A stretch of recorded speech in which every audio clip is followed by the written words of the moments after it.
and welcome back to our stream of Soul of Sovereignty Prelude. I'm Marini, Era. and we're so excited about this, you guys.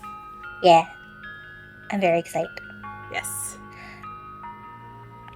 So, actually, can we Hello, give us like, Wendy9. hello? Hey, Scotty. Give me like 1 to 2 minutes, okay? 1 to 2 minutes.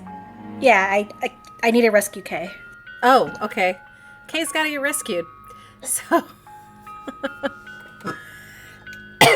so it's been a break since chapter 1. So, hi Al. So last time, there was this.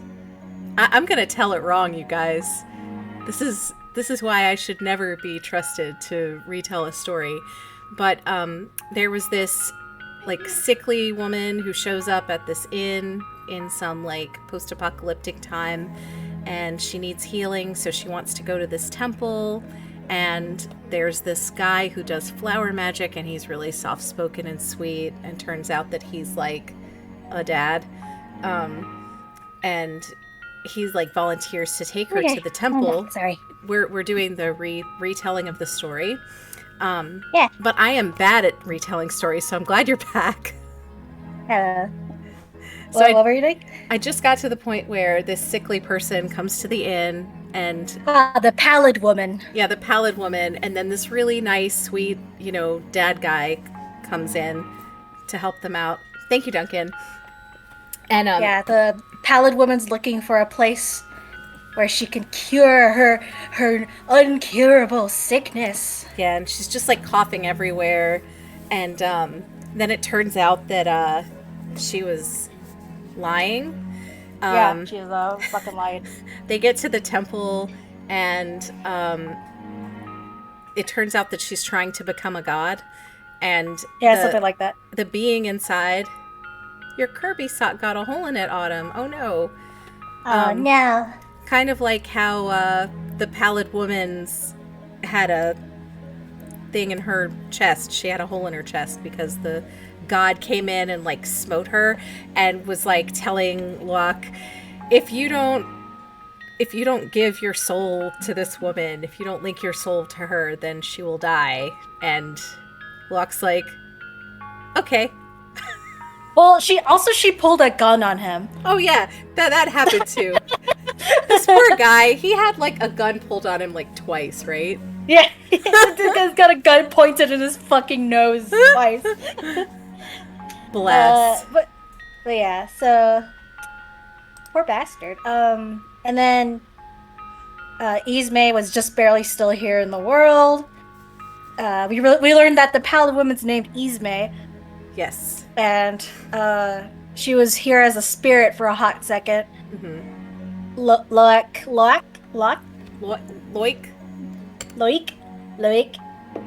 He decides, okay, fuck it. He uses some flower powers that he was saving to see his daughter, to see the place where the god that smote Ismay was, and he does the chanting thing. And then she becomes a god for a hot second, scares off some churchy cop people, military types. And then and then they just kind of land up somewhere, and then the god's like, okay, now you have trials you must overcome to truly become a god. And then Ismay's like, fuck. So we don't know what's going to happen. The only thing that I've sort of been spoiled is that there's something about a paperclip, but I don't know. That's all that I know. There's some kind of paperclip. Because I was trying to, like, look at pictures of the characters to remember what they look like. Oh. Did you lose your save? I should have it. Hang on, give me 1 second. Okay.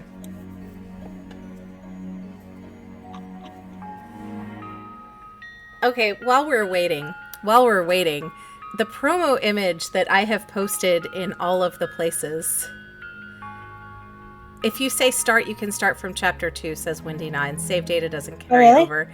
Thank you. Oh, thank you. I just want to, before we get started, I want to say, holy shit, Aira has done some amazing art for our stream tonight, and I have posted on Tumblr and I've posted on Blue Sky, and just it blew. Are you able to pull it up now, or? Can you pull it up on your screen? Because we're showing your Fine. screen. It's freaking fantastic. And since Aira would not take compliments Oh my god, Melanie. in real time, I'm gonna leave. I am going to read the compliments from Charles. I'm going to leave. Are you really going to leave? No. Okay. Because I thought it was really funny because Charles just wanted you to take the compliment fire hose and you wouldn't. So There. look at this image. Can you, like, I cannot even. I just wanted to copy the creator's homework. So that's Melanie. Because she's gonna do Ismay. That's me. Like, she even got my boobs right, you guys. The boobs. Wait, Like, seriously. the boobs. Yeah. You have not missed the dramatic reading. It's coming right now, Charles. All right. Yeah.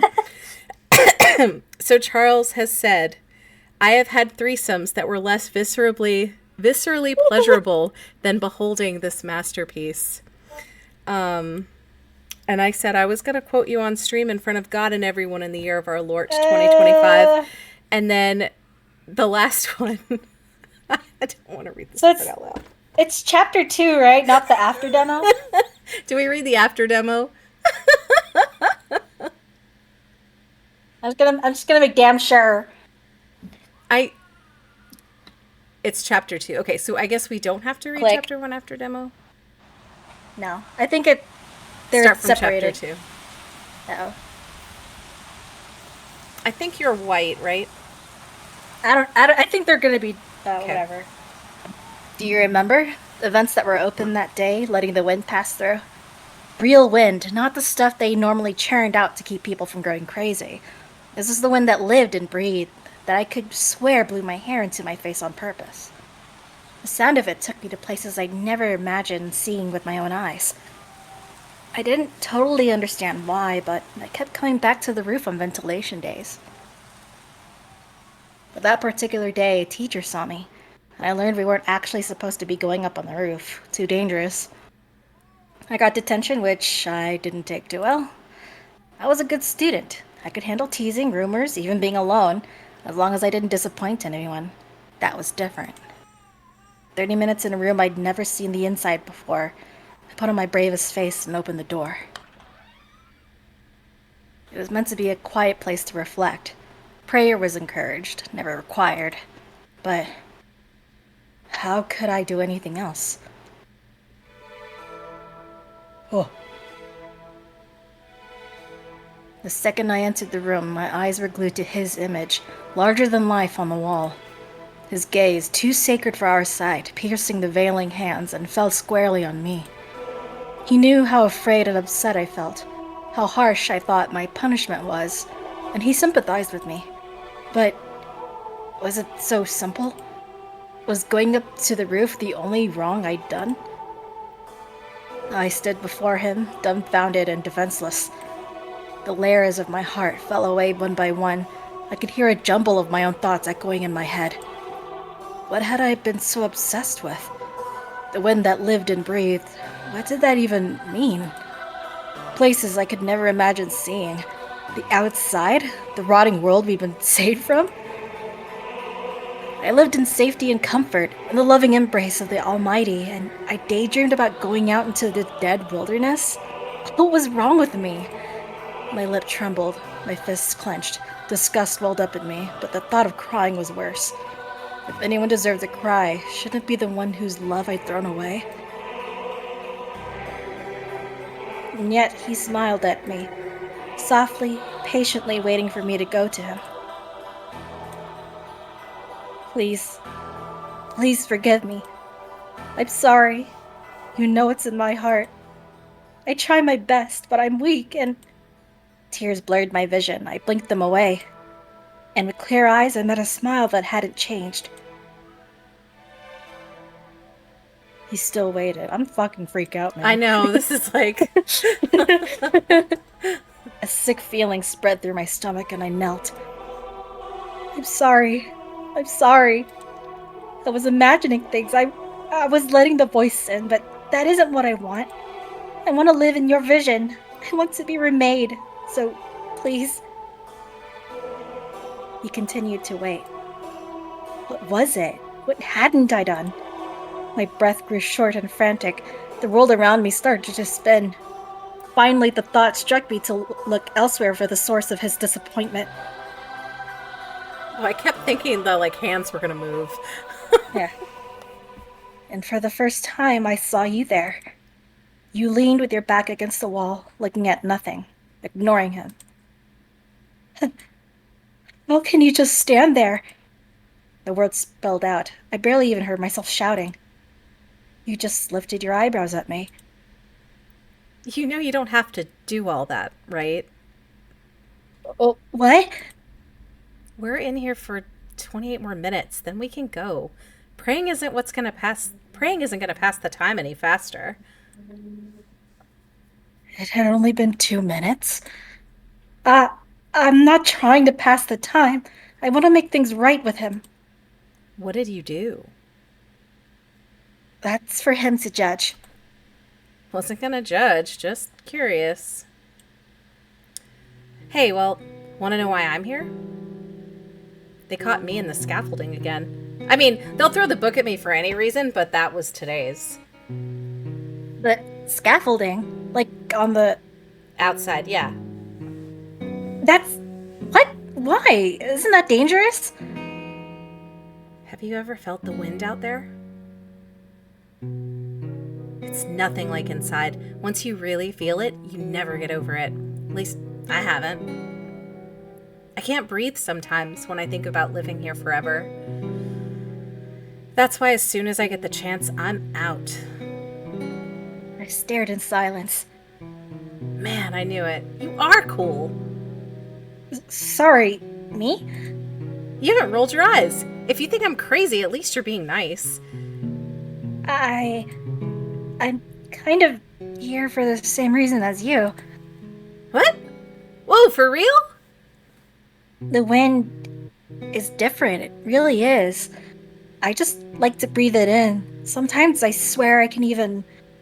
In the corner of my eye, I saw the builder's smile turn cold. Never mind. What?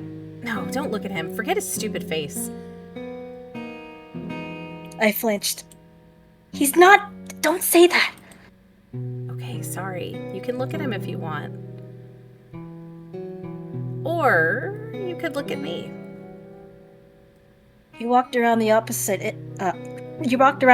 the image so that I'd face a way to follow. I was nauseous, my heartbeat pounded in my ears, but I did follow you. And you smiled, big and bright and fearless under the builder's gaze. I didn't realize it then, but that smile healed me more than his ever had.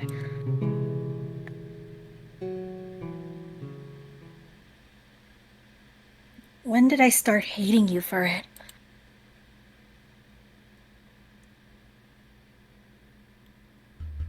Chapter 2, The Beast. God, this world. Judgy ass Jesus. I know.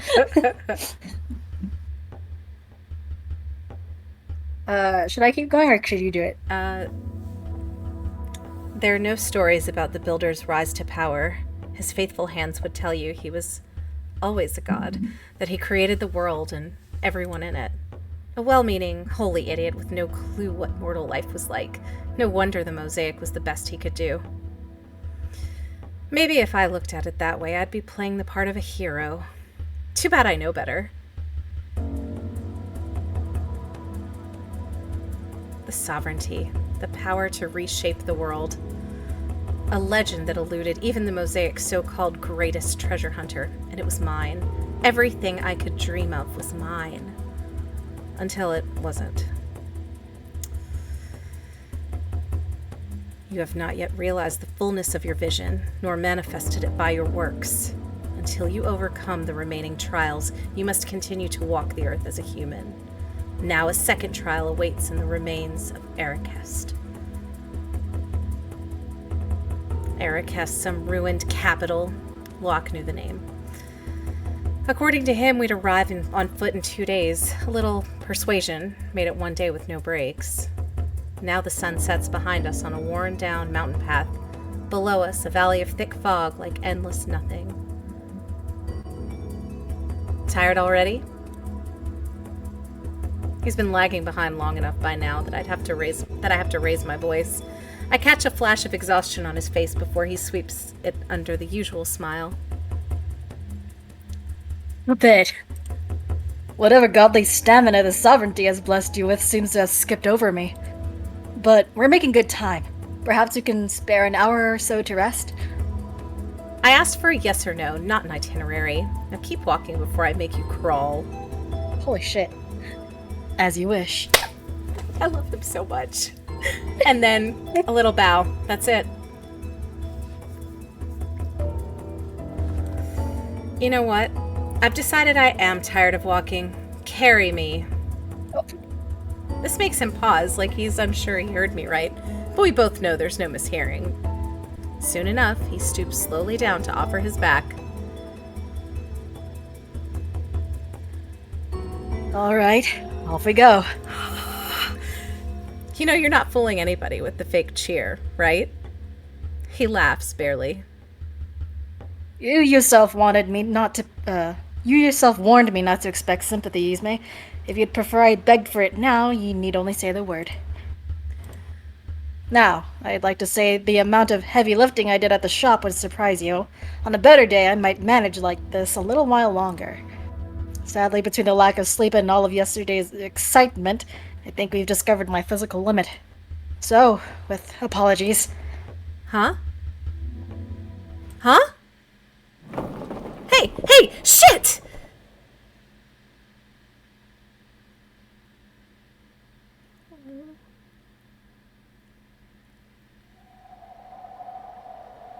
Fog everywhere. I can barely make out the mosaic shadow in the distance, past the slope we tumbled down from. But here's my witness, collapsed a few paces away. He didn't fall that hard, did he? Hey. No. If you die, I die. And I'm not going out like this. Get up. That's an order.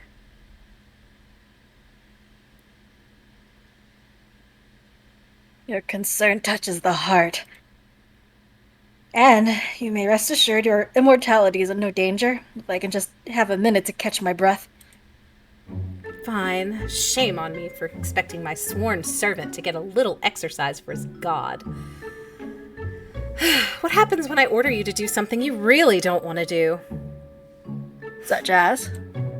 Oh, I don't know. Kill somebody. You'll want a more capable man for the job, I think. But I've already told you I'm not convinced by that kind of talk.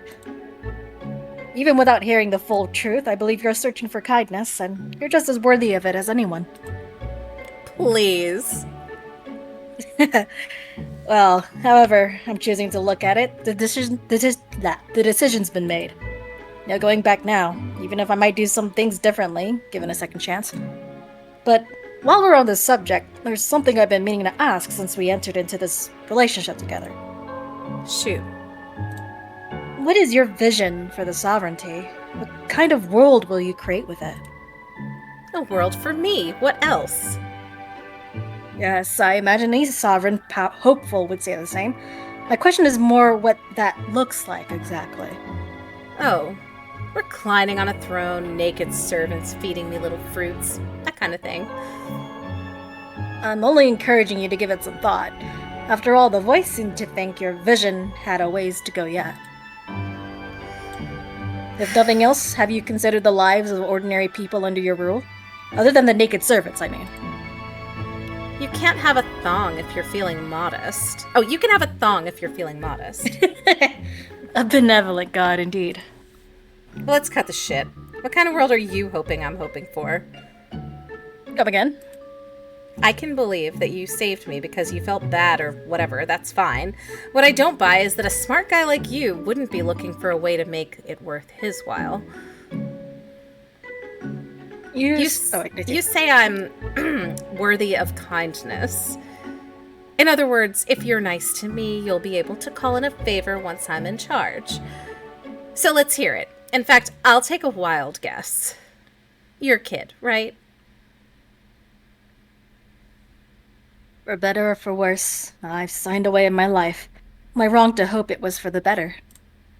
So you admit it? You misunderstand. I mean to save my daughter with or without your help. I was already prepared to manage without. But if the sovereignty does fall into your hands, there's one favor I think you'll be inclined to grant me. Oh, now this I've got to hear. Ismay, when I watched you rise from the temple as a god in all your glory, I was truly, deeply afraid. But as you issued your challenge to the shield, to the mosaic itself, a part of me rejoiced. That tower is the only home I've ever known. Within its walls lie the dearest treasures of my heart. And yet, well, to make a long explanation short, I have a good feeling that you and I share more common ground than you think, my fellow heretic.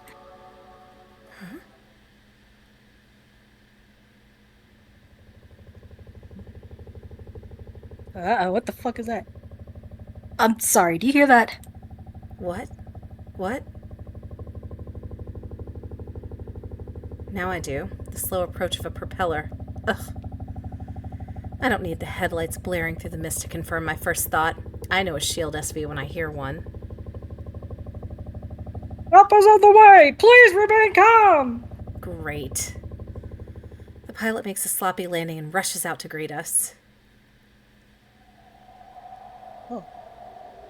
Are you all right? I heard a scream and... Ah! Oh my goodness! You're her! She falls to her knees on the spot. Please have mercy! I'll do anything you want! Oh, how cute. And what do you think you can offer a god?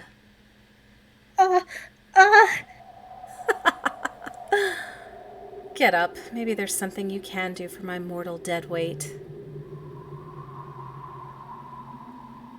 Sure enough, the SV's packed with supplies, a blanket, a radiator, first aid stuff. Most importantly for my witness, a few pitiful rations. Thank you. Truly. Don't mention it. And you? Wait, do gods eat? I've never, hosted one before.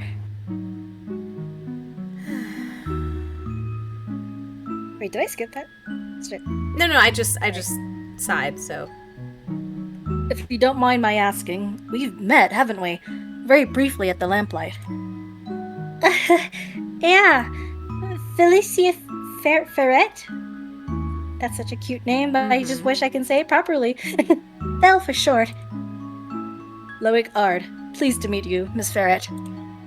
Likewise. But really, this is our third time crossing paths. You'll have to forgive me. I only know the one other. You wouldn't remember the first time since, well, you were unconscious. Outside the Hollow Temple, I brought you back to Tarn. Really? Then I've fallen further into your debt. Not at all. I'm just happy to help. She sits there staring into her lap for a while. Since we run into each other like this, can I ask what happened at the temple? But I can't imagine you missed it. Towering deities struck down your superior's ship in plain view. Well, yes, but, I mean, before that, when the temple lit up, was anyone else there? Maybe a woman about my age with short hair, and she would have a cape tied around her shoulders, too.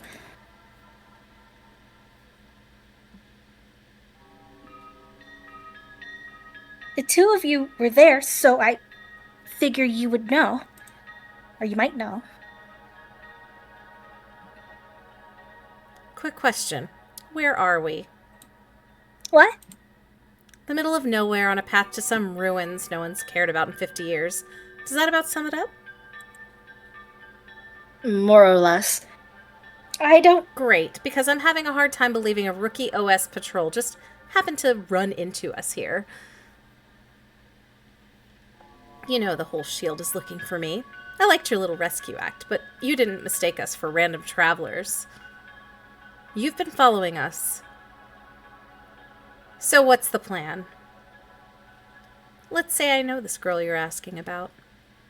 If you were hoping for a first aid kit and a cereal bar would get me to tell you anything, you're not going to cut it as a cop, hon. You're right. That's why I quit. I stole the SV, all my equipment, and just ran. After Langley destroyed the temple, when he knew that someone could still be inside, Please, I just want an answer. I want to know what happened to my friend. I need to know Nino's still okay. Nino? No, it couldn't. So you really do know her. She's someone who means a lot to me. And it's my fault if there's any chance she's alive, that's all I want to know, please. If she went inside. No, don't tell her a thing. He flashes me a wounded look, then closes his eyes. I'm very sorry, Miss Verrett. Believe me when I say I hope for Nino's safety with all my heart. What? Then that's it? Mr. Ard, with how she talked about you, I thought she said you saved her life. But now you won't help me find her? All it takes is for this false god to say no?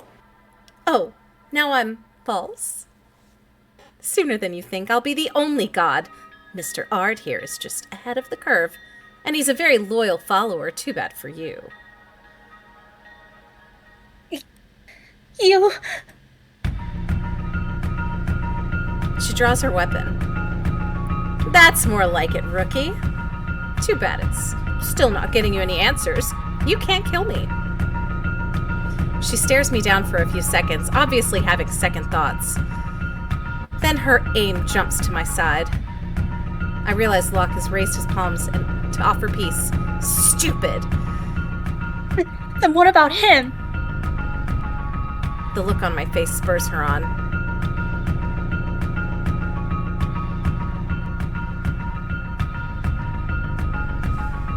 Did you say something, Molly? I said the look on his face spurs her on. Okay. Oh, you care if he dies, don't you? Miss Ferret, please, calm down. I'm not asking for a lot, right? You don't need to do this. It's not like I want to, but you're not giving me a choice. Why won't you just tell me? What else am I supposed to do? Sleep. What? Panicked, she steadies her aim, but she must feel the air softening as he speaks.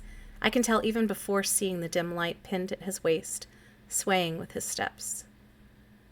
He lays a hand on hers and says again, his voice calm and clear, You've done enough, Val. Sleep. Looking lost, she breathes half a question before her knees give out.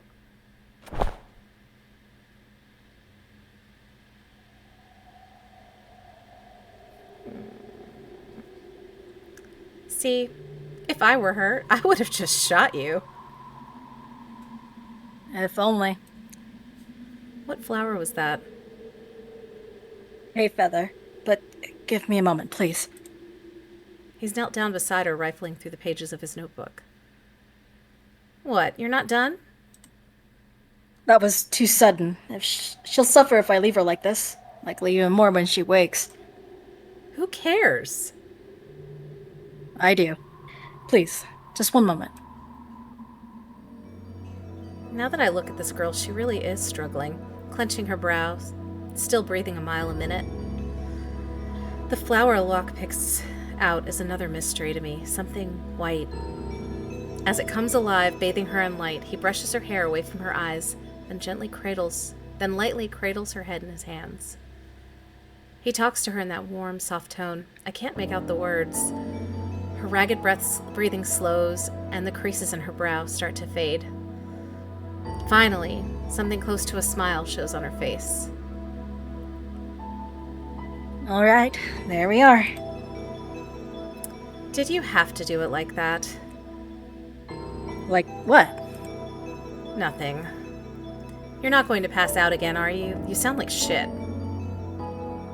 He winces with laughter. Unkind, but true. I can't advise you to depend on me for any more magic until I've properly rested. Lucky us, to have stumbled into such a lovely campsite. Wait, here? With the cop? Formally, and fast asleep, as you can see. Until she wakes up. Not for some hours, at least. And I assume you'll be awake to keep an eye on her either way. I wouldn't have gone to all the trouble of tracking him down if I didn't need him. And I'd already be in Arrakest by now if I didn't need him alive. But still, what the hell? Whatever. Thank you, Ismay.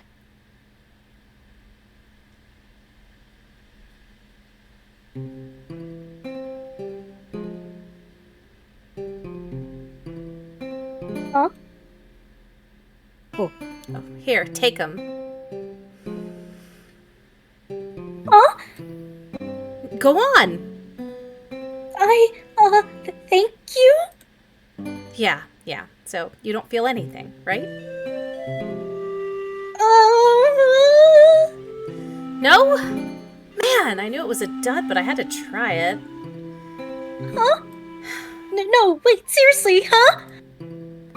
You know that research assignment? The one due next month? You're thinking about that already? Yeah, I picked my topic the day we got it, and you're looking at them. You mean the flowers are for your project? Oh.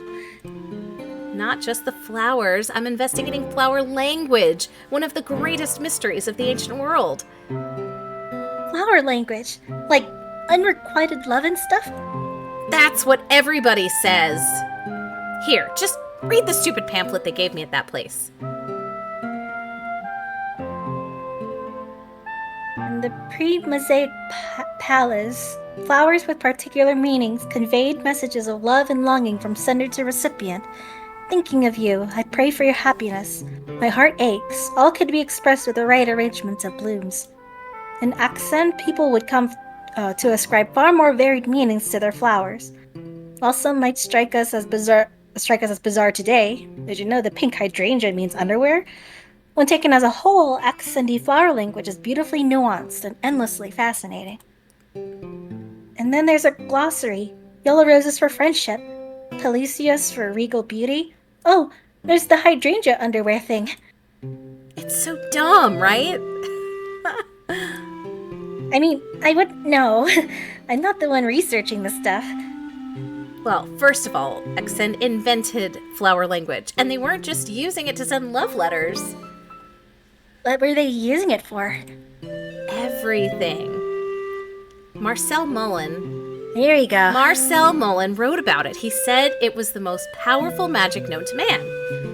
With the right flowers, sages, they called them sages, could do anything. Healing the sick, taming the seas, moving mountains.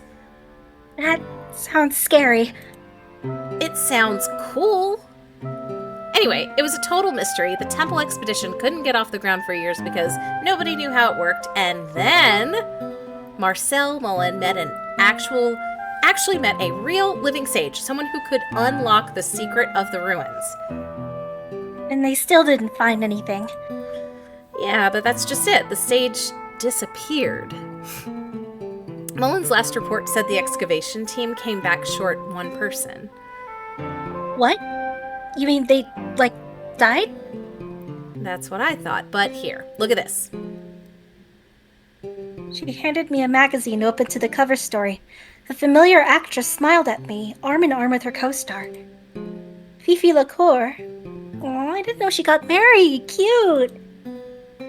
Wait, this sage is Fifi LaCour?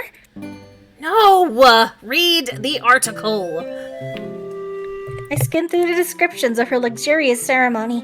Famous designers, elite chefs, way more celebrities than I cared about, all piled into that fancy new resort at the top of new construction. Then, weirdly, a whole section about the flowers. When he proposed, he didn't even say a word. I swear this is true. He gave me flowers on my birthday, and I figured it was a sweet thought. But when I took them, when I looked at them, I just knew. It felt like everything he wanted to say flooded right into me, down to the letter. I was stunned. He'd planned to give a little speech and then surprise me with a ring, but I was sobbing. Yes, before he got the chance.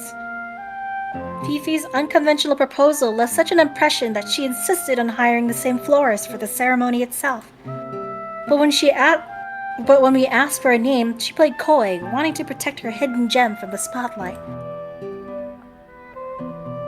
Oh, okay. You think this is the magic? I know it is. It's not exactly as mind-blowing as you made it sound. I was expecting her to say the flowers exploded. Aw, come on. You gotta admit there's something there. Fine, I guess. Anyway, I've been trying to track down this florist. Too bad Fifi didn't give you anything to go on. Right? And now there's like a million more shops jumping up on the trend. I've been to a dozen already. But I'm not giving up, not till I see for myself.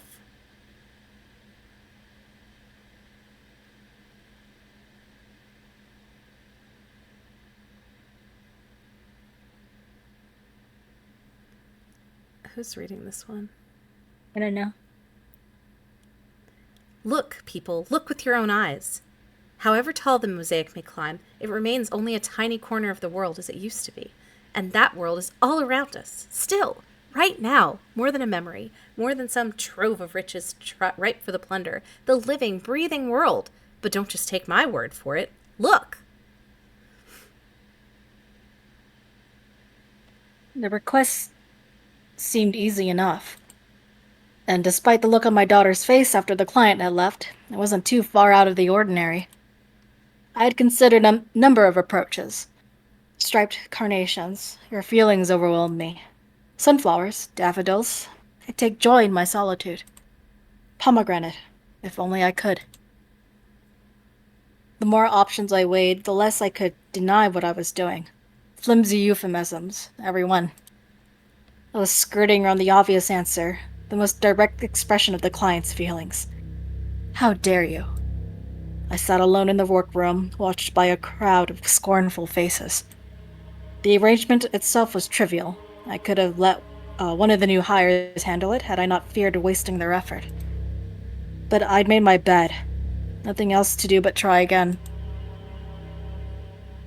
Again, I traced the flower's form in my heart. I reflected on the client's soothing words, and the meaning appeared to me. And when I made to lay my hand on it, I brushed a different memory, as one unwittingly touches a live wire. Concentration shattered, I watched another bouquet wither into uselessness. Just then, a call from outside swiftly cleared the storm from my mind. Dad! Come in, honey. Is something wrong? There's a weird customer asking too many questions. Don't say it like that. I mean, she's asking about magic, the serious stuff. In her voice rang a note of conspiratorial excitement she'd barely attempted to hide. Uh-huh. And is our visitor representing the shield by any chance?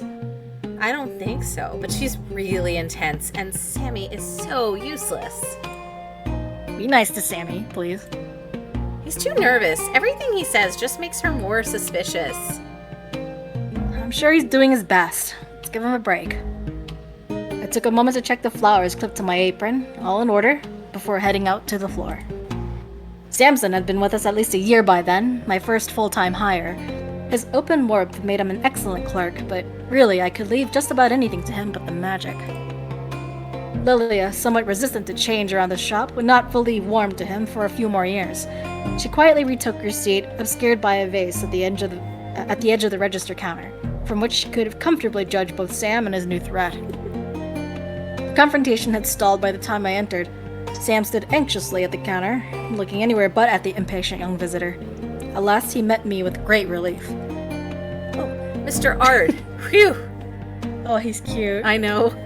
I think this young lady has some questions for you. So I hear. Thank you, Sam. Then I took notice of the visitor. A girl seemingly only a few years older than my daughter. A confident smile spread wide across her face at my approach. Well, good morning. Hey there, you're the boss? I am. Is there something I can help you with? Yeah, matter of fact, I think you might be just the guy I'm looking for. And I hope I don't disappoint you. Please, go on. See, I'm researching the magic of flower language. That's what you do here, right? It certainly is. After all, expressing our hearts to one another is a kind of magic. Yeah, okay, but I'm talking about something way bigger than that. Real magic. I read that in ancient Exend, people used flowers to do things we wouldn't dream of today. Legendary, world-shaking stuff. Miracles, even. Wow. And to think, I've wasted all these years making centerpieces out of them. Come on. I know you know what I'm talking about. Worn down somewhat, I tried a warning. I'm afraid I don't have a clue. What God-fearing Mosean would? What's there to be afraid of? What's he gonna do? Who cares if he doesn't like the old world? It's not like he can stop us from talking about it. A brief silence passed. She was young. And hey, it's too late to play dumb anyway. I already know that this isn't a normal flower shop. Is that so? Hell yeah. The big guy over there freaked out as soon as I asked about magic. Sorry, boss. Oh, he's so cute! Oh my god! I think the apology clinches it, Sam, but that's alright. I mean... See? I knew it. So, oh man, I have so many questions. Did you work with Marcel Mullen? To be honest, those days were so long ago that I hardly remember them now. Huh? I mean, it was kind of a big deal. You'd be surprised what people forget. Sometimes even what's foremost in our minds, like fresh footprints in the snow. The visitor scoffed. Leo watched me closely. You don't believe me? But haven't you ever gone somewhere and completely lost track of why? Nope. Got a mind like a steel trap. That's youth talking. Me, I'm always forgetting the most important things. Greg here can back me up. I was hoping you would chime in, Sam. I don't know, boss. I don't know. I'm real vulnerable right now. Oh, I love him! Oh my god, I love him! Kindly, the stranger laughed. Leah, too, and a bit more than she'd meant, for she shrank back into hiding when her voice drew a curious glance from the friend she'd yet to meet. Alright, that does it for the comedy segment. Let's move on. Is there anything else I can do for you today? Oh yeah, wait, there was something I wanted to ask about. Flowers, hopefully. I'm not sure if I'm qualified to answer much else. Yeah, I guess. Wonderful. True to our name, we at the Messenger favor arrangements with purpose. We prioritize meaning over aesthetics, but, of course, we can accommodate any preferences for you or your loved one. Do you happen to have a recipient in mind? Someone to whom you'd like to express a certain thought? Well, there's this one girl who makes me laugh and listens to me talk about anything, even if it weirds her out. And she's really pretty, too. And she's the best friend I've ever had, and she makes me want to do my best, I guess, you know? Ugh, I should have written a letter, huh? That sucked. Not at all. One moment. I might have sent her away empty-handed on a different day, but I appreciated the diversion, however brief. Sincere affection. A very welcome break from the order I'd left on my table. Apologies for the wait. Here you are, for the one who brings you joy. Whoa, you did that so fast, and it looks so nice. Thanks. Wait, how much? On the house. Whoa, really? Thanks so much. And so, the stranger left with a dazzling smile, having fully abandoned the matter that brought her to us. You should have charged her for that. My god, the world's youngest accountant! Where did I go wrong? Whatever. Thus rewarded with a look I adored, I had happily forgotten everything else. Yet I couldn't ignore the dark cloud over my assistant. Chin up, Sam. We're all right. Yeah, sorry about the trouble. Don't be. I should have prepared you. And after the article, I'm relieved it wasn't an inspector. Next time, don't hesitate to call for me. You got it. Briefly passing the shop's side windows, the young visitor exchanged another cheerful wave with me before slipping out of sight. At the time, I expected her interest to fade long before the charm on her memory would, as often was the case with casually curious.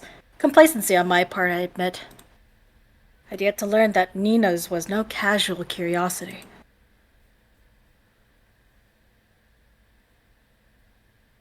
Hey, time to wake up. I like how the orders are in, like, yellow. Yeah. Slept enough, right? I couldn't honestly say. Has something happened? Yeah, the sun came up and I'm tired of waiting. Get in. She gives the side of Fell's survey vehicle a loud slap as she heads around to the pilot's seat. Realize I'm not going to talk you out of this. What? Stealing a stolen SV? Really? Stranding this woman in the wilderness, I meant. Not my problem. Get in. Having left myself no room for resistance, I obey. Felicie stirs only barely, still enfolded in a joyful dream. I must take some solace in knowing I offered her the only kindness I can. Ooh.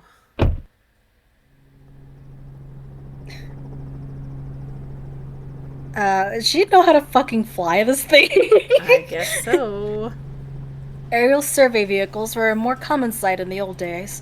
Of course, the stated purpose of the outer shield remains unchanged, to protect the mosaic from external threats. But back then, average patrolmen often rescued would be explorers who wandered too far off the beaten path.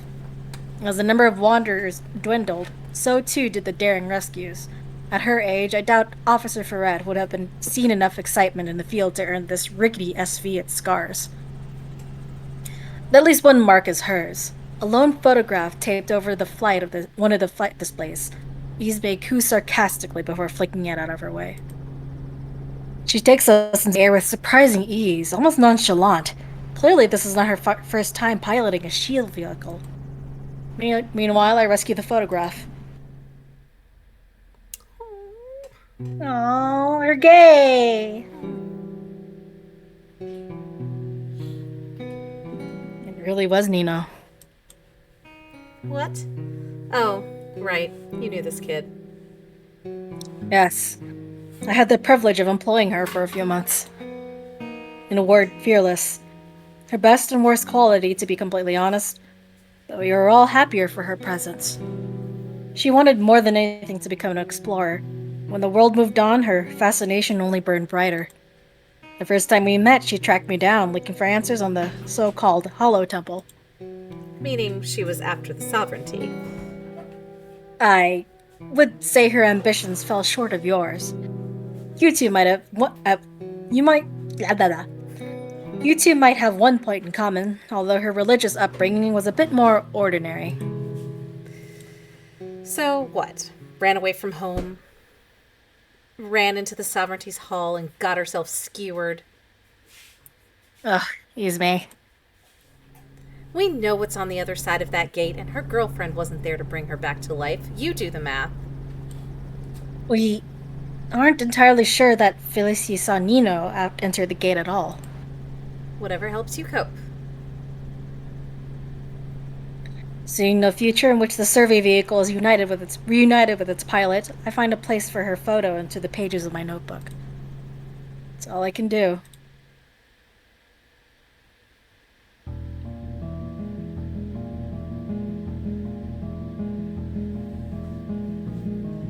Seat of... With the... I have no idea. Yeah, go for it. Seat of splendor, carved in stone, shaded by boughs of gold. So the poet wrote of Erekest, Axen's ancient capital. The early Phaemic priests settled there for its abundant rains, which yielded many precious flowers. With the wild sword lily, the great cleaving, they shaped the mountains into their dwelling. Hybridization refined the meaning over time, enabling greater feats of architecture, more elaborate sculpture. At its height, Erekest became a marvel of engineering that inspired awe from across the continent. Now the seat lies barren, its splendor long eroded by the world-ending rain.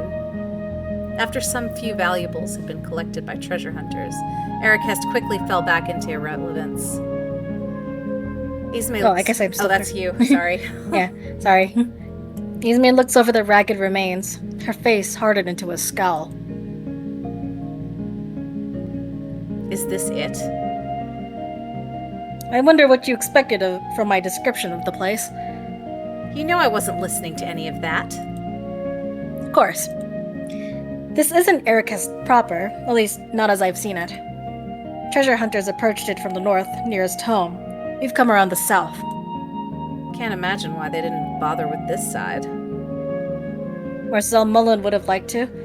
He never found what he believed was Erekest's greatest secret. Is it the Sovereignty Deluxe, or should I tune out now?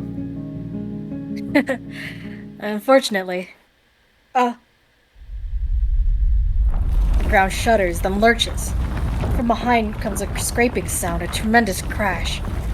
And just as abruptly, all settles again into stillness.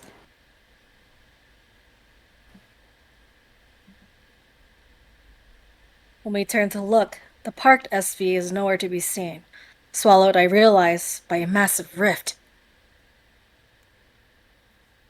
Clearly, no act of nature.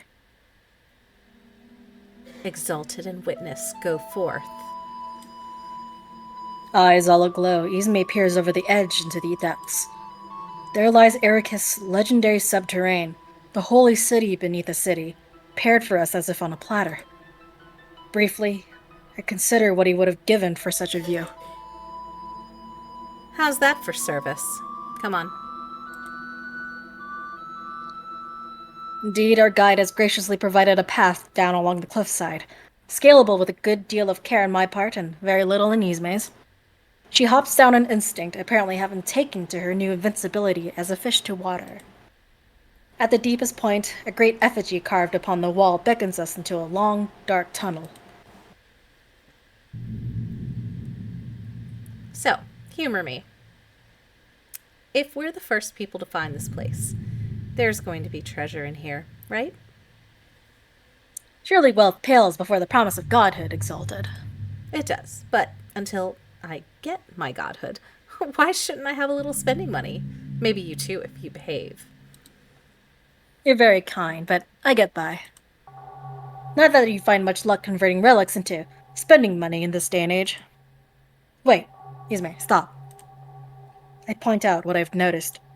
Set into the floor a few paces ahead, a brightly patterned tile. I can see the faint outline of flowers layered beneath its glassy surface. Not decoration, I'm guessing. An anchor stone. As implied by the name, it's designed to anchor a very elaborate enchantment. I'll spare you the details, but suffice to say, they aren't usually displayed like this except as a deterrent to intruders. You're saying it's going to curse me if I walk on it. It's not out of the question. And what's the worst a curse is going to do to me? Kill me? Is death the worst punishment you can imagine? You're going to have to try a little harder than that. I'm not saying this to frighten you, Ismay, only to offer my experience. I've treated my share of unlucky grave robbers, as it happens. The ones afflicted for only a few hours insisted they'd endured weeks of screaming agony. Sounds fun. To each their own. How'd you cure them? Primarily lavender, my old standby. It means peace, comfort, relief from anguish. Why do you ask? Because you can just do that again. Let's go. Ismay? Ignoring me, she walks across the tile, then waits a moment, then shrugs rather dramatically. All right. Oh my god, you hate being wrong. You hate it so much you're gonna cry. On the contrary, I've never been happier to be wrong. Anything that saves us the trouble. Ugh! Shit! What? Are you okay? You may be onto something, Ismay. Maybe I do hate being wrong. You motherfucker. Do 50 push-ups right now. Even absolute obedience only wrenches about 7 out of me. Yet, in truth, as I stepped into the tile, I did feel something. Not pain, but a strange searching, as though I'd spotted a familiar face but forgotten the name. Before I could process it, before I could even wonder at it, the sensation had fled.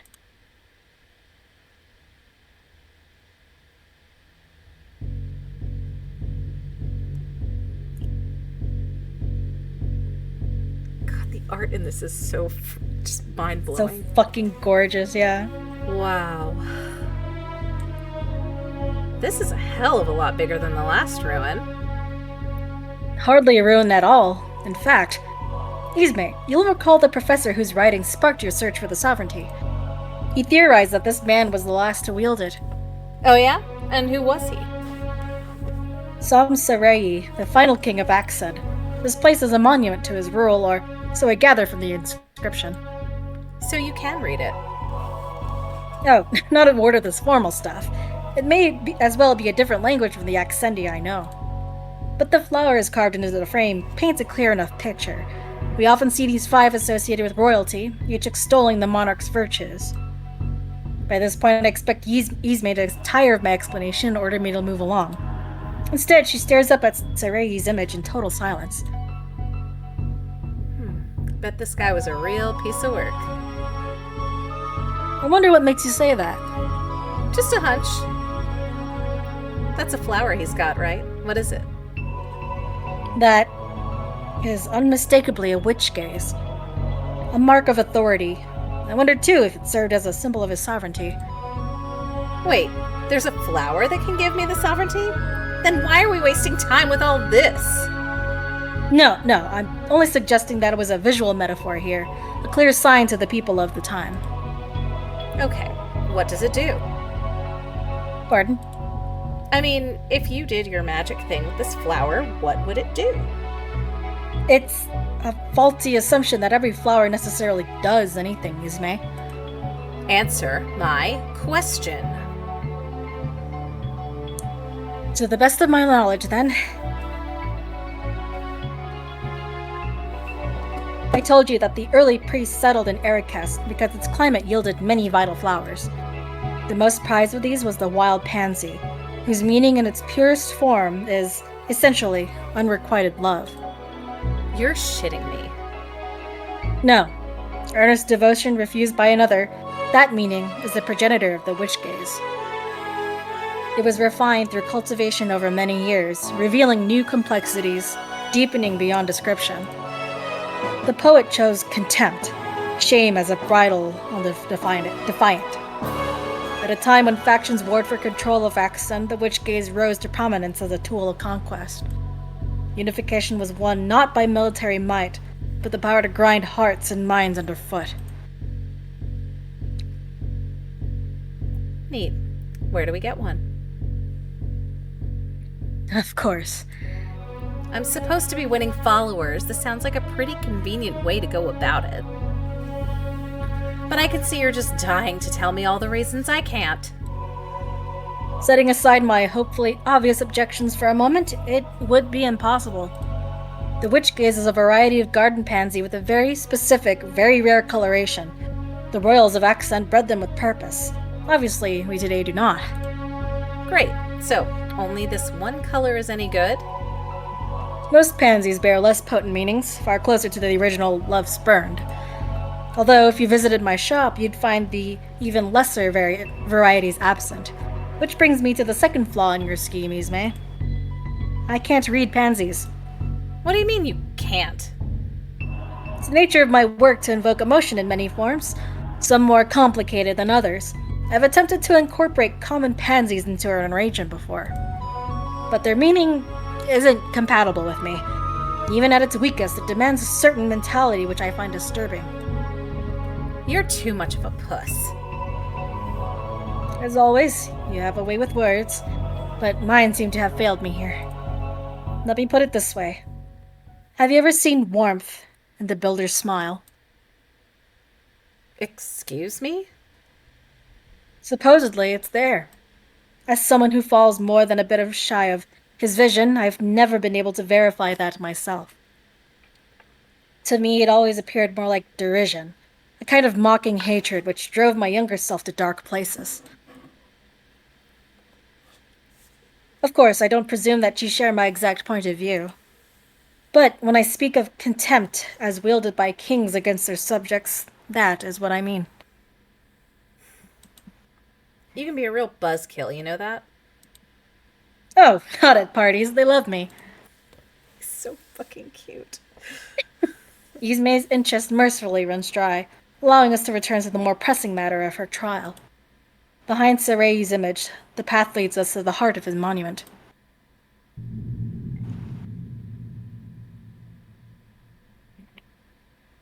This... Well, everything points to it being a coffin, but... But it's the size of a bus, first of all. befitting of a king, I assume. Yeah. Second of all, didn't you say he had the sovereignty? I said he might have. And there's a chance this place predated his rise to godhood. Bear in mind, tombs like these were constructed in the prime of life, to the king's own specifications. Royals liked the idea that this kind of meticulous preparation ensured their comfort and rest. Easy ticket to heaven. Bet he didn't make it. To heaven, probably not, but rest awaits us all. What's the difference? I'd sooner ask you, Yzme. You almost went. Almost. If there's an afterlife, I didn't get a sneak peek. Ah, well, perhaps it's best left a mystery. The nature of the soul, of life after death, even the greatest minds of Accent barely understood these things. But on the far continent, as we call it today... Shut up. I don't need the history lesson. Just tell me a ghost isn't about to pop out of this coffin. Who can say? Don't give me that. Amazingly, her voice has grown tense. I nearly given to the temptation to comment before thinking better of it. Really, Yzme, I have no idea. But if His Majesty were lingering here, I'm sure he'd have made himself known by now. Why don't we try... Jesus Christ. What was that? There comes a snap through the air as if a seal has been broken, and the coffin's lid slowly propels itself open.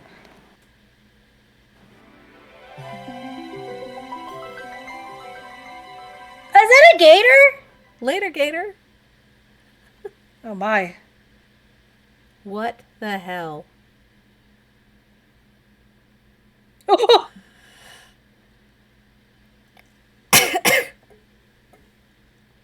Who's gonna voice the fucking gator? Do you want to be Scotty's Blorbo?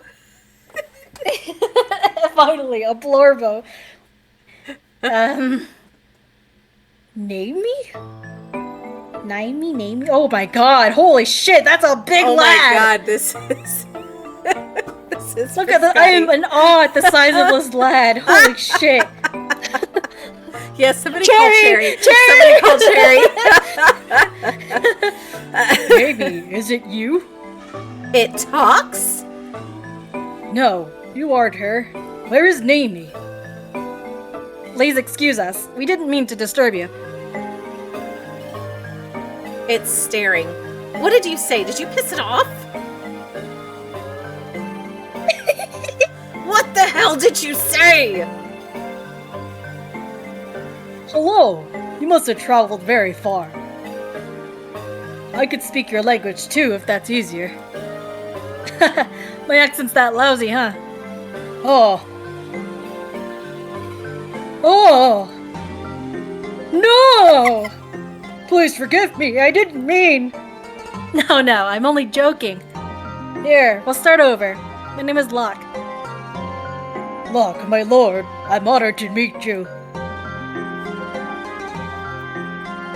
Aren't you going to introduce yourself, Exalted? Fuck no.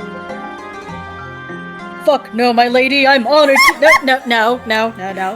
Allow me. This is Ismay. Don't just give it my name.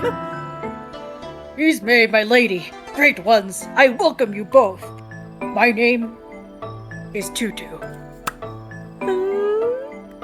Tutu! That's a very charming name. Thank you! Someone! Ugh. Tutu? Oh, I'm sorry. Someone important gave it to me. Ah, you were calling for Naomi earlier. Yes!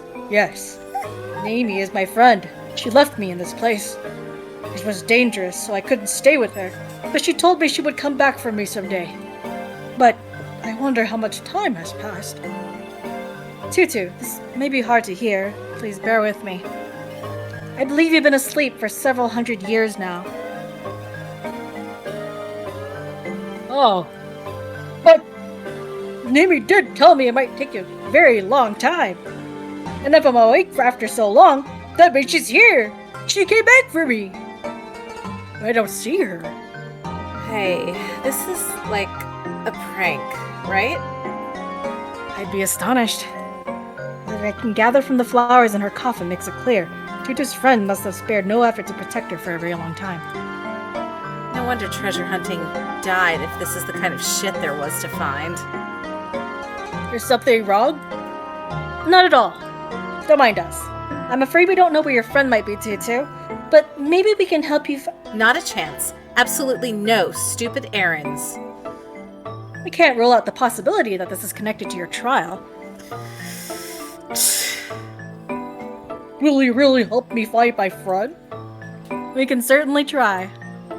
You're so kind! Thank you, my lady and lord. Oh, please, no formalities. Yes, formalities. I don't need to be on a first-name basis with a lizard. Thank you, my lady and Loic.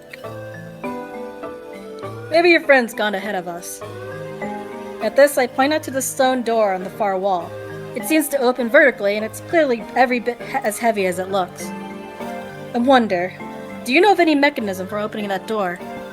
Door? Yes or no? I'm sorry, I barely know anything! But I don't think that door is supposed to open. So we're definitely about to open it. So we are. Would you be kind enough to part with the sword of Ericus you're holding, Tutu? Is that what this is? I don't know where it came from. I suspect it was left with you for a reason. You're aware of its meaning? Oh, you're a sage like Naomi! You know the great mystery! I study it, yes, though I'm hardly a sage. I will see what we can wring out. May I? Tutu hands over the flowers with excitement. Much like her, they seem to have emerged from slumber as remarkably full of life as some centuries ago. The very ideal of a sword of Ericus, at least to my eyes. I've never held one, but I know other children of its wild ancestor, facets of the primal cleaving revealed by the modern gladiolus and its many varieties. I dwell on its shape, tracing along its stem a winding fissure. The memory of Earth split apart springs immediately to my mind, yet its form begins to waver. Each branching crack becomes a delicate spiral, an arch inscribed with a prayer. A figure swathed. Give me. Hold on, I take a sip. Yeah. Just some water. Smart.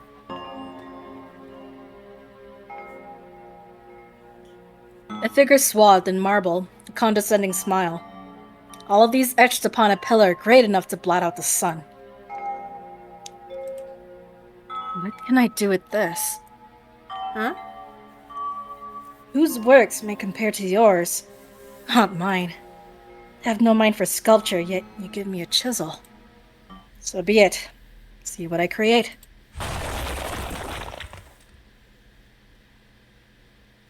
Oh! My lord, you're amazing! You're really amazing! Thank you, but I'm sure your friend would put me to shame. Alright, shall we? I don't remember everything from before I went to sleep. But I know it's dangerous down there. We're prepared for a little danger, Tutu. Would you rather wait here for us? No, I'll be brave. That's the spirit. Let's go.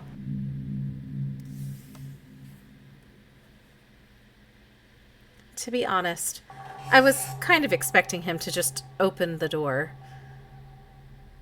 He breezes past the shattered wall, smiling at Tutu, then at me, a polite little "after you" flourish for us both.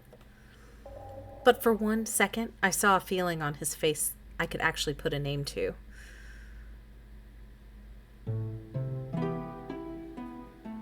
Past the wreckage, a rough staircase leads down into the darkness. This has to be it, the site of whatever trial the voice has planned.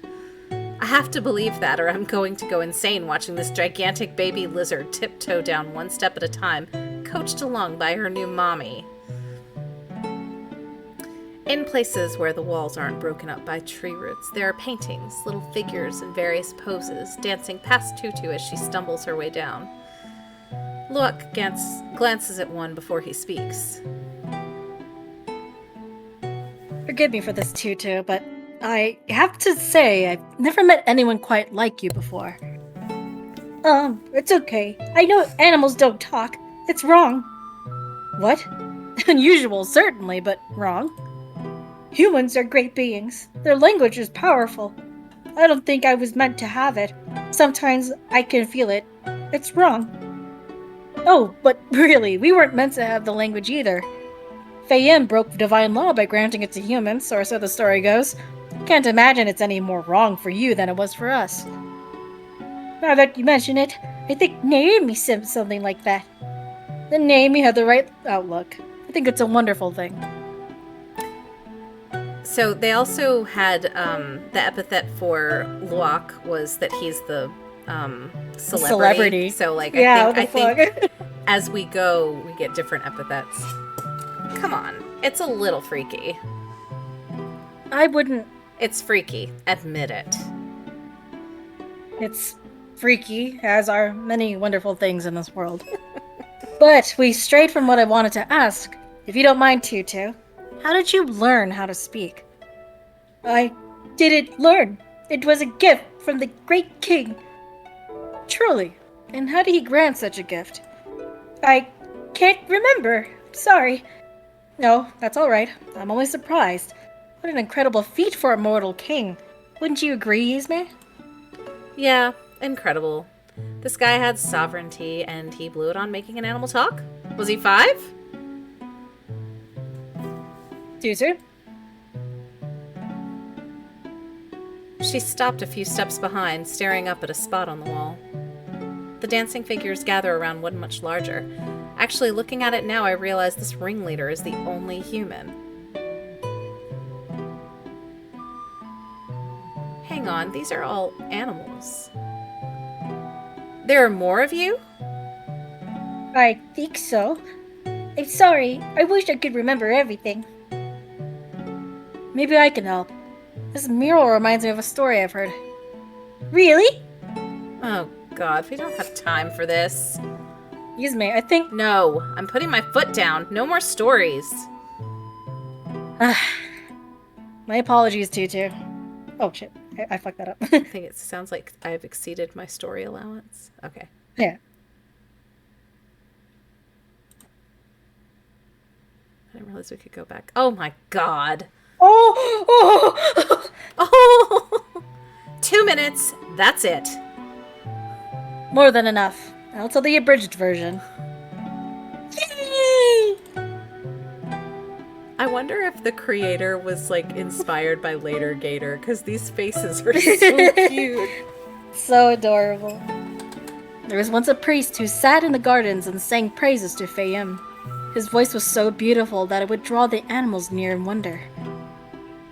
Seriously. A chimera heard the priest's songs from within its cave. Filled with spite, it thought to silence him forever. One day, a strange song drifted from the cave and captivated the priest's heart. He wandered helplessly into the chimera's den where he was slain. The animals who so loved the priest gathered where his body lay and began to sing in his memory. This heartfelt song revived their fallen friend, who sang together with them for years to come. The end. Was that so terrible? No, I laughed. I cried. Still not convinced this has anything to do with my trial. Oh, I don't know. Consider that you yourself were raised from the dead by an earnest plea, Exalted. You didn't sing. My mistake. Clearly no connection whatsoever. Truth is weathered down by the ages into stories like this, Ismay. Eventually, even the truth of our journey together. A priest, a chimera, history might remember you and I very differently someday. History will remember what I want it to remember. And my first act as sovereign will be wiping your cute little singing animal story from the books. Noted. And what did you think of it, Tutu? The story was for you, after all. But... Oh, it's here. But Tutu doesn't look right. No. No. Tutu? She clutches her... her Oh, head, that's you. Sorry. panicking, then focuses on me. Despite everything, I was starting to accept her as intelligent. But the thing glaring at me now is pure animal. I jump back before her jaws snap shut. She snags my sleeve with her teeth, tearing until the fabric starts to give. Shit! What's your problem? You too. Locke flinches at her bared teeth, then steadies his voice. Tutu? Easy. It's us. We're not going to hurt you. It's wrong! All wrong! She pushes out each word between growls. Locke puts a hand on her arm. Listen to me, Tutu. Again, that softness on the air. Stay with us. Stay with us. I'm sorry. I'm so sorry.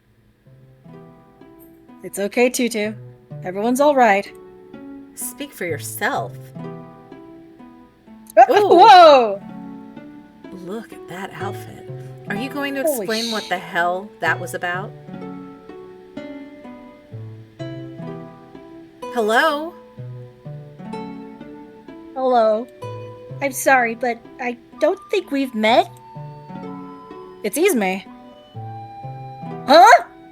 You ruined my outfit. Of course I had to change. I'm sorry.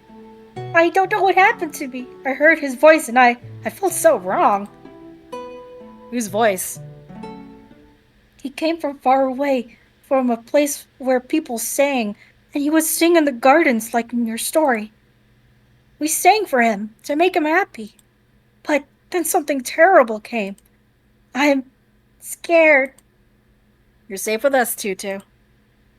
Shit, I fucked that up again. I promised you that.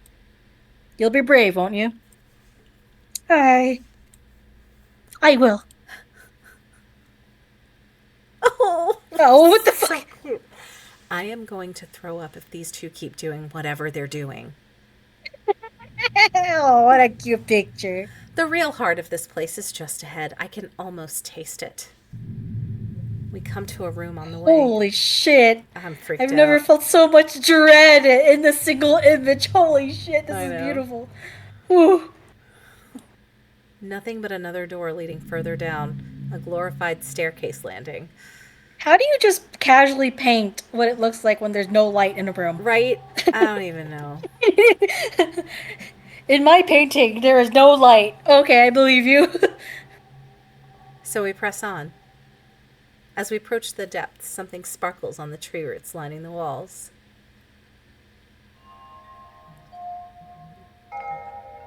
Ooh, So pretty. how lovely. I wonder what these are. So, there are flowers you don't know. The vast majority, I wager. Countless species have simply been lost to time. These would appear to be some type of orchid, but beyond that... These are... Remembered something, Tutu?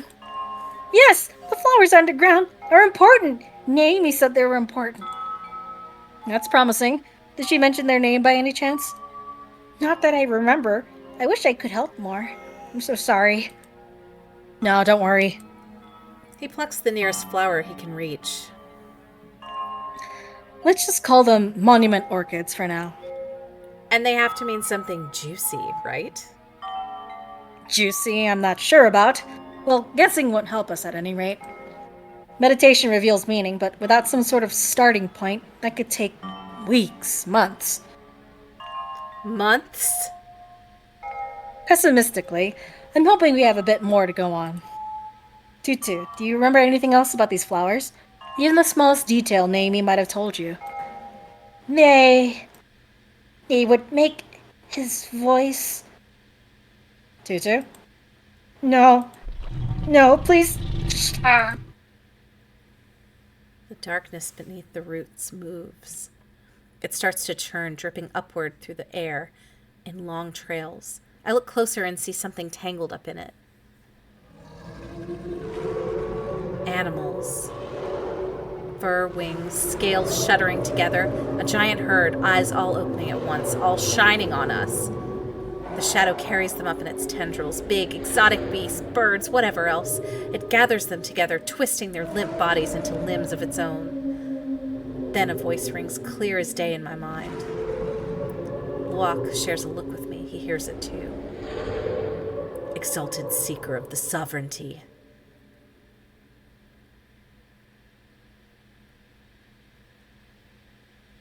A second trial is upon you. No! It jolts awkwardly, slamming one limb against the ceiling, then the walls. Somewhere above, I hear a sound like a landslide, then animals screeching, bodies broken by the impact. The thing pauses for a minute, and the shadow knitting it together churns again. Thin lines begin to ripple out over its limbs. In an instant, its wounds are cleared away, leaving nothing, not even a speck of blood. Tutu's already scrambled back up the steps, screaming her head off. We follow behind into the antechamber. But the way beyond that is blocked off? What the hell? No! No! Tutu crumples to the floor, grasping at her head. Wrong! It's wrong! Wrong! Now? Really? Tutu, it's alright. I can still hear the stampede thrashing downstairs, only a matter of time before it catches up. Out of habit, I put my hand on the wall. What am I expecting? Stupid. I only have time to glance. It's not going to match perfectly, but a wall is a wall. I picture what I want, eyeing the right spot on the floor, and pull the trigger. And now, the false slab of wall conceals the corner where Tutu's melting down. As claws scratch up the stairs, I duck into hiding. Tutu howls on while Luak runs his hand along the ridges between her eyes. Wrong, wrong, wrong, wrong! Tutu, hush now. Be at ease. You're precisely where you belong. And then it arrives. It shambles past us, loose bodies weaving in and out of the herd, all huffing and braying. The fake wall fools it, but it doesn't leave. Maybe it can smell us. So it stalks our vicinity for a too long minute, then finally turns to try the other end of the room. Ugh. Well, it's not quite the chimera I imagined from the story. And I'm guessing my trial is to kill it, but it healed itself. Let's not jump straight to violence, Ismay. We may only need to pacify it again. Okay, Mr. Pacifier, you're up. Well, the lavender wouldn't take. I know too little about what we're dealing with. The new ones, then. The orchids. What about those? Right. My instinct says they must have been used to hold the chimera down there in the first place. So use them to put it back. With no idea of their meaning, I can't use them for anything. Ugh. Plan A, then. Wait. Suddenly, the chimera turns its writhing heads back toward our hiding spot and starts stalking back across the room. Please, I need a diversion. The conditions are less than ideal, but if you can buy me a few minutes undisturbed, I may be able to turn up a meaning. Fine. Don't say your god never did you any favors. Thank you. With the flower in one hand, he closes his eyes and seems to leave us. Tutu, curled up by him like a dog, makes a pathetic face as his petting hand stops. I can hear the chimera sniffing around just outside our hiding spot. What are you going to do, my lady? Shut up. Oh! How did you do that? Shut up, I said. I lob the ball from behind our hidden corner. It jingles as it bounces along. Oh no! You dropped your beautiful ball, my lady! Huh? There! I got it! Okay, I'm gonna bring it back now. Place is right there, my lady. No. Look now beyond form, beyond symbol, beyond the veil. Lay open your heart beneath my lips, and I shall tell what I know.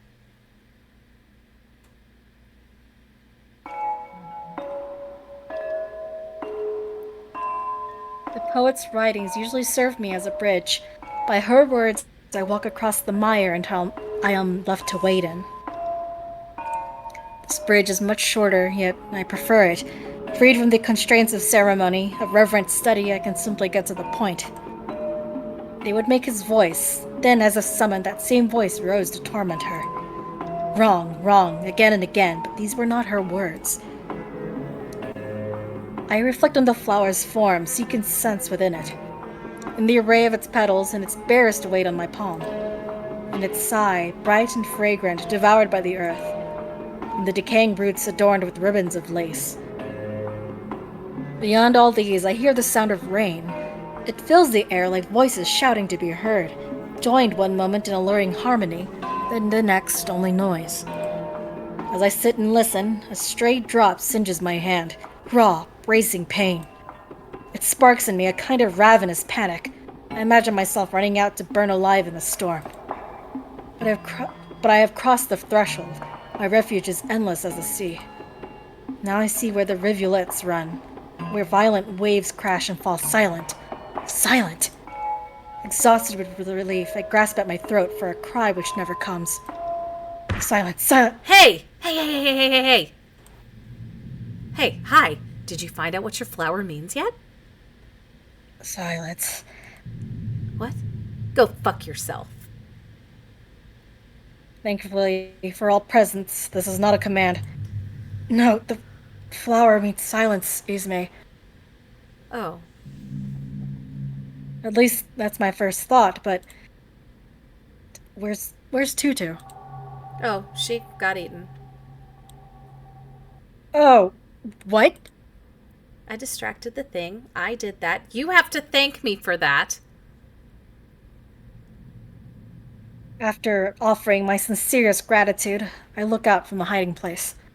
As I feared, the chimera's form has changed. Now Tutu's face emerges from the tangle of shadows, her body limp and jaws wide. But the swarm does not move. Glassy eyes gaze in every direction. Shadow ripples out again, smoothing over its form as if adjusting to the new addition. Well, now's your chance if you were trying... Well, now's your chance if you were planning on stopping this thing. I'll need more of the flowers. What? Why?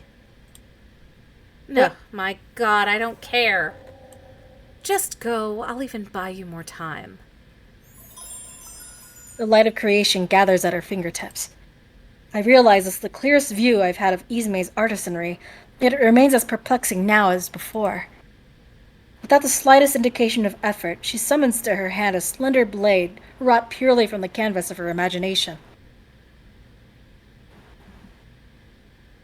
Hello? What are you staring for? Move! Take care, then.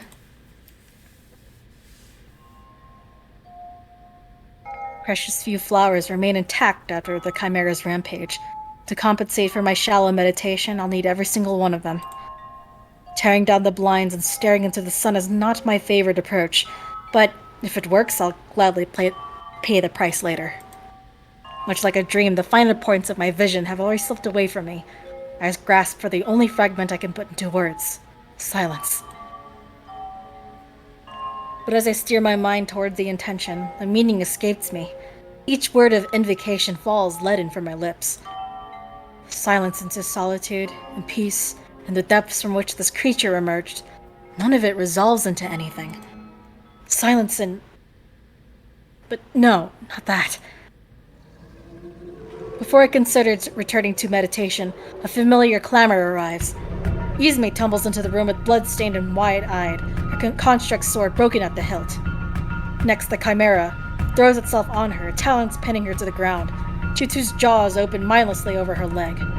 Struggling, Izumi tosses away her useless sword and conjures a different weapon.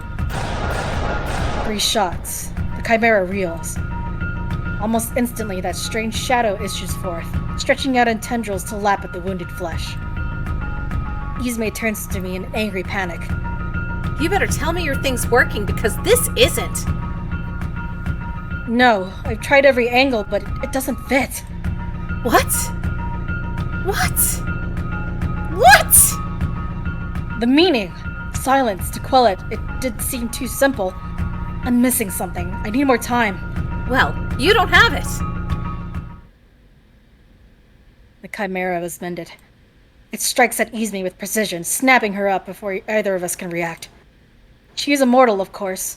The Sovereignty's voice has exalted her, rendering her impervious to harm. This I believe. My belief doesn't stop the Chimera from biting down, grinding its teeth, spilling blood. No scream rings out. Satisfied in his triumph, the beast flings her with all its strength. I cannot bring myself to watch further, and flinch from the sickening crack against the wall. Myriad eyes swim around the room before falling on me. I hold the lone orchid with trembling hands, its silence the furthest thing from my mind. Well, that wasn't very nice. And she stands, her body whole, unadorned, unblemished save the gleaming scar. She stands atop a mound of rubble as though nothing has happened at all. Of course, I had noticed it that morning after her exalted revelry, but seeing her again like this, the resemblance strikes me anew.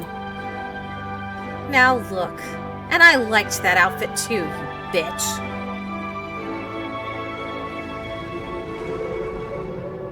The Chimera thrashes in rage, a chorus of shrieking cries. God, she's so hot! I'm so mad! A shiver runs through its collective form, shifting it into something new. At last, it speaks.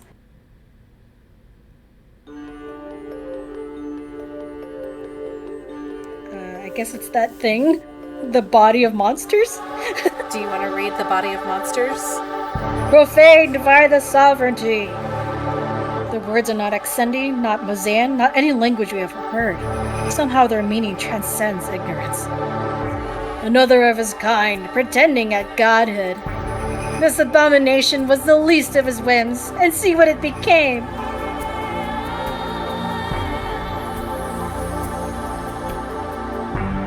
So, you finally decided to speak up. Who are you? My name is Long Forsaken. I am a fool who once defied the will of order.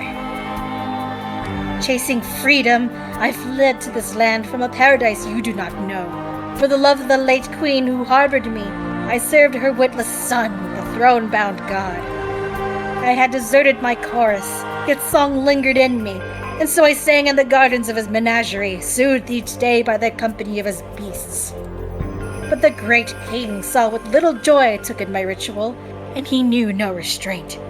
With barely a thought, he willed voices upon the captive beasts as a gift. As Phaeum gave unto us, he sneered. Blasphemy upon blasphemy! They surrounded me, singing in horrendous tones, gazing with enlightened eyes in my honor. I could not bear it. Shame and horror sickened me to death. Yet my suffering did not end. The beasts gather at my side, raising their mournful voices together, until desecration itself answered their call. What? Yes, Exalted. I share your title, but do not mistake me for your type. The sovereignty is an affront to the law I once defied, and now my soul is forever tainted by its mark. Oh, divinities, I repent, yet you have abandoned us as we rightly deserve. Did the fall of Accent not suffice? Will you only return to a world purged fully of sin? Then let this vile power be of use. Let these witnesses bear forth my wrath, your wrath. Death to the sons of Sarai and Pelisian alike. Death to all who defy your will. The beasts he wears cry out, shaking the earth. Are you done? I get it. The voice sent me here to listen to your little story, teach me the dangers of the sovereignty. Power corrupts, something like that. Well, sorry about your king. I promise I'll be even worse. Oh! Hush, Exalted. That's enough. What? Now I know you. Now I see the shape of your pain, this endless cycle of misery. No! Quiet! I will not hear it! How you long for peace. Witchcraft! Perversion! By the divinities I rebuke it! How deeply you ache. Stop! Lay down your fury a moment. Be cradled in sunlight in the wind's soft sway. Go in your dreams to your paradise, to the embrace of your gods, and sing.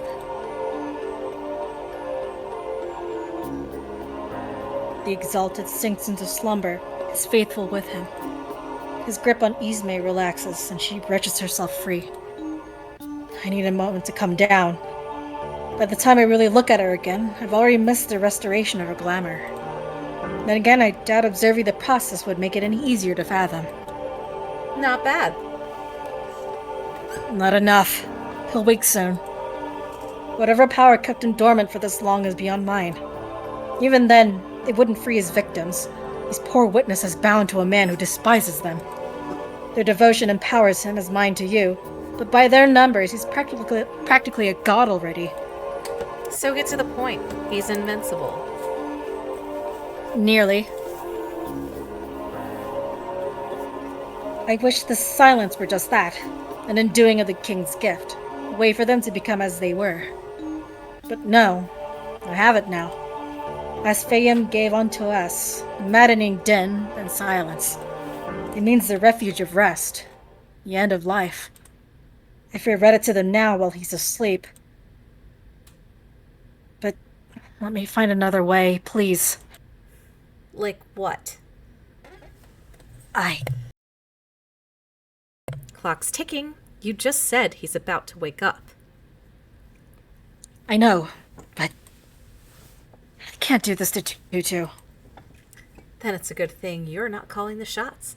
I'd rather wrap this up now than wait for her to start chewing through both of us. So enough stalling. Do it. And there it is, the burning hand on my heart.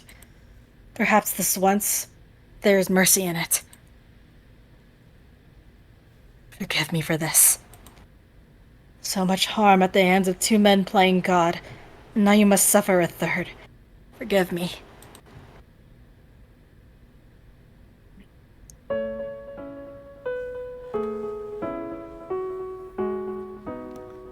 Once order was with us, it sustained us and guided us along.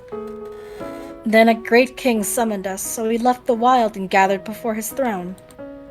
He prepared a beautiful garden for our home. The men of his court would come and see. They marveled and taunted us and touched us, knowing the king had bound our nature. Some were different. One man would simply sing, and his voice sounded sweet to our ears. We loved him. But the king tired of us, so he willed us to change. Our bodies straightened, allowing us to walk in step with him. Wisdom bloomed in us, and for the first time we knew ourselves. As at the king's command, we danced and sang in his court. He brought men from distant shores, filled our minds with their foreign words, and made them howl with laughter. But the man we loved never sang for us again.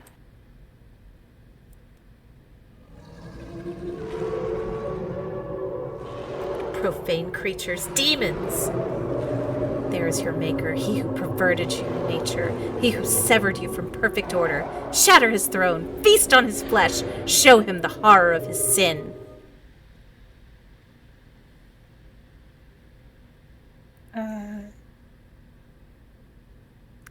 What's happening?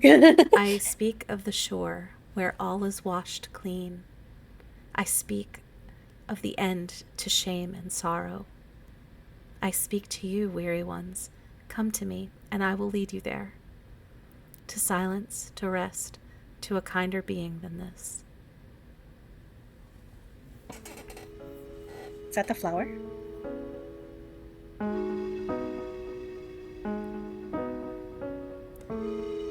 I give you Give you- the sun's warmth.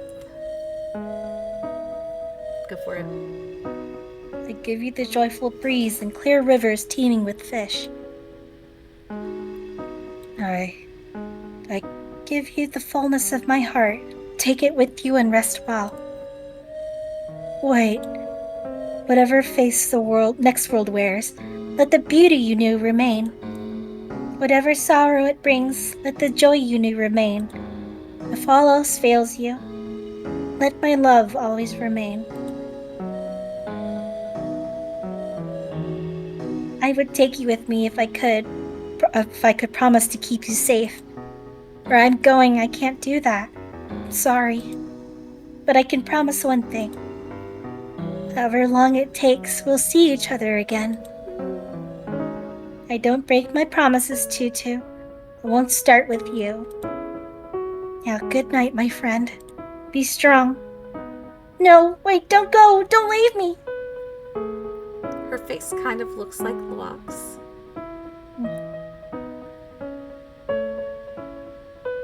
The choking darkness starts to lift. The air smells like the sea. Freedom is there. Rest is there. The others have waited so long. Tired of voices, tired of everything, they disappear into that light. I can't go. I don't want to go.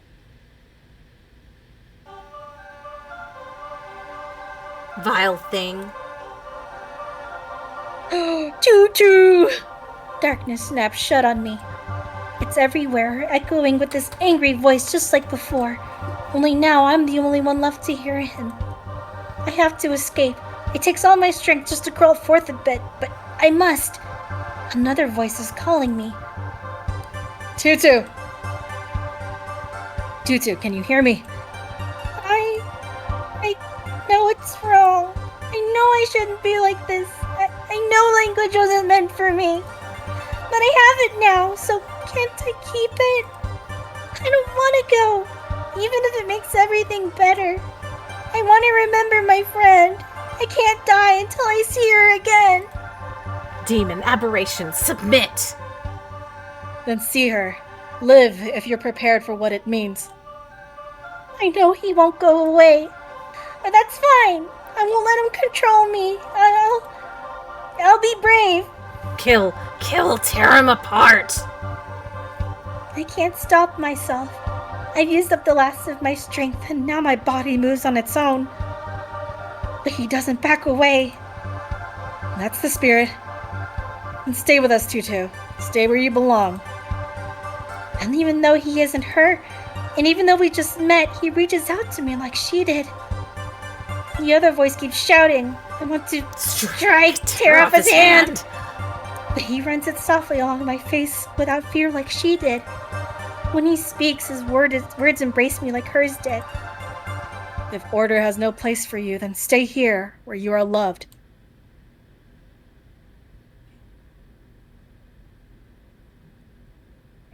Everything is quiet. There you are. There's our friend. Do you think you'll be all right now? I think so. Good. He slumps and falls down atop me. Oh, great. my friend. I'm sorry, this is all my fault. He'll be fine. He just needs a nap. Where's the concern for me? I got a little roughed up too, you know. It's me, you idiot. Get used to this. Oh, I'm sorry, my lady. What a mess. Sorry. Oh, sorry. I thought that's her. I feel like I've caused you both nothing but trouble. Oh, you have. Now, why don't you start making up for it? Well, I wasn't going to lug Luwak upstairs by myself. Tutu Princess carries him the whole way. For all the blubbering, she's as strong as she looks. That barrier in the antechamber is gone, so we head back up to the entrance past the king's statue. But the tunnel that brought us inside is caved in. Guess the chimera hit its head on the ceiling a little too hard. So we double back, taking a path around the back of the monument. There's a small courtyard overlooking the underground. A building across the river catches my eye, but Tutu's stamina runs out, and I'm not about to carry her. Camp it is. I make a light for the empty fire pit in the courtyard, and Tutu scrambles over. Oh, it's not warm at all. You're a lizard. What do you need with warmth? Everything! They're cold-blooded!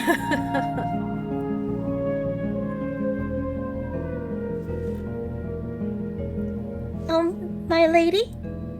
Where did you and my lord come from? The only place there is to come from. Where is that? Oh, God. Listen, I get that you've been sleeping under a rock for however long. But if you want an explanation of everything you missed, you're asking the wrong person. Until teacher wakes up, this is your one. Okay? Okay. Basically, after you went to sleep, poison rained down from the sky and everything died. What? The only safe shelter was a big tower called the Mosaic. It's where we all ended up. The mosaic. Where is it? Not far. Then again, you're always on its doorstep no matter where you go. And what is it like there? Oh, paradise. Oh, how wonderful. I'd like to see it. We need to teach you sarcasm. I take it you don't know the builder in your time. Huh? As in the one who built the mosaic, its god? Everything there revolves around him and his vision. Anything he doesn't like, his fanatics beat into submission one way or another. That sounds scary. But we're outside the mosaic now, aren't we? So isn't it safe for the people to leave? And go where? The mosaic has everything. Power, water, convenience. Who's going to leave that behind for this? And once you get far enough out, there's nothing but wasteland. Monster country. Whatever world you came from, whatever you're expecting when we get out of this cave, doesn't exist anymore. So get used to it early. The last thing I need is another meltdown when you finally see it for yourself. I don't know what to say. Conversation over then. Good night. Tutu. Morning comes, it's still mostly dark. A little sunlight falls through the cave ceiling, but it isn't enough to warm my skin. My lady is in the same spot. She looks like she never went to bed. And my lord stays asleep even longer than me. My lady? What? Aren't you hungry? I don't want to say it, but I haven't eaten anything since before we met. Instead of answering, my lady tosses something at me. It's a thing of meat. Oh, thank you so much. When I try to take a bite, it shatters. Didn't hit the spot? You fucking asshole. I know. I know. There might be fish in the river. I'll catch some. Please wait here, my lady. I'll bring some for you too. Don't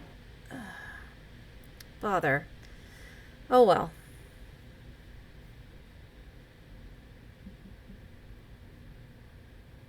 I ran down to the river as fast as I can. Just as I was hoping, it's full of fish. There's one splashing right near the shore, and I could probably just grab it. Or maybe I should just try going further out into the water? Holy shit! Oh my god! We can make a choice! What the fuck? Oh, we're playing a game now! This is no longer just a visual novel. This is a video game! Oh my god! What the heck? Melanie, what do we do? I've just been so complacent about going with the flow. What do we do? Try wading into the river. Okay. Tutu makes a terrible splash and scares the fish away! Maybe that was just the wrong approach. Try to catch the closest fish. Tutu makes a terrible splash and scares the fish away! I should try to be a bit less clumsy. Now that I think of it, I should be letting the fish come to me, right? Wait here for a fish to pass. Tutu makes a terrible splash and then scares the fish away. Try again. Tutu makes a terrible splash and scares the fish away. Is this not what you expected? Futility of choices, says Windy. Windy 9. What part of you is still an alligator, Tutu? Does that twisted, lumbering body of yours recall how to swim? Does that sniveling voice draw in prey? Stop! My lord, my lady! Like a fool, and still you grasp at what you were. Stop, please!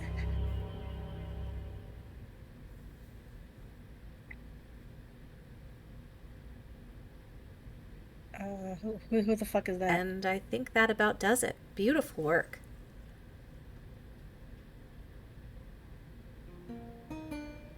Oh, thank God we're back in the cozy florist shop. I know. This is probably you. In the mid-afternoon of a false winter, the mosaic sun had slowly begun to dim. The messenger had closed early that day. After seeing us through to the quiet end of a grueling holiday season, Samson was out on a well-deserved vacation, leaving daily affairs to me and a few part-timers. Nino had joined us about a month prior, that is, a few years after our first encounter. What she lacked in experience, she more than made up for in eagerness to learn. Trying her hand at basic arrangement that day, she showed surprising talent. I'd even said to her, it's almost a shame you're set on a different career. Aw, come on. Me? I couldn't do this stuff. Don't sell yourself short. You have a keen eye. Thanks, but, I mean, I could never be a normal florist, you know? Oh, with more training, you'd be anything but. You should see some of the work that passes for normal in NC. North Carolina? You're right. I was like, huh? Not what I meant. The places that exist here: Accend, the Mosaic, and North Carolina. I know, right? The wasteland is the state where I live. Yeah, that's where the monsters are. That's North Carolina. I mean, they're not wrong. Part of the job is indulging me when I make jokes, Nino. If you refuse to do that, you leave me no choice but to send you home for the day. Take care. Wait, you're gonna clean up alone? Hardly anything to clean, but I appreciate the thought. Oh, new construction. Thank you, Windy 9. Oh, thank you. While I began sweeping the workroom floor, Nina took her vase of the flowers in one arm and made to leave. She offered a well, followed with nothing, and continued to linger by the door. Hey, so, boss? No. Well, I didn't even ask. And now I've spared you the trouble. Well, why not? For reasons I've already explained to you. Okay, hear me out. You don't have to teach me everything. Just the basics, and then I'll, figure out the rest. With all the kindness in my heart, Nino. Out of the question. Come on. So maybe it's dangerous, but it can't be that dangerous. You're teaching Leah, aren't you? Lelia is my daughter. Sorry, that was dumb. No. I set the sweeping fully aside and went to her. Please, consider this. You've seen the amount of effort I invest in self-preservation here. Carving out this refuge from the builder's gaze has not been easy. For the time you have left with us, I can continue to protect you. But once you go to your next adventure, do you believe you'll figure out the rest without endangering yourself? She wore the intense expression with which I had become all too familiar. I'm not afraid of the builder. I know, but that doesn't answer my question. Man, I don't get you. Look, this will sound rude, but I'm just gonna say it. If I could do what you do, I'd take him on. I'd change the world. Not rude, Nino. Only mistaken. Now, please, go home, and let's put this topic behind us. For now. Have a good night. Yeah. See ya, Mr. Art. She was still young, and her ambition was no lesser. And as I continued to clean up the shop, reflecting on that conversation, I caught a glimpse of myself in the glass. So very handsome. Who's this dashing man? On days such as that one, just after the sun had gone out and the skylight began to fade, the greenhouse became ideal for meditation. I usually savored a moment or two with my thoughts before setting about the evening's chores in earnest. When Lilia took an interest in magic, I happily offered up that time to her.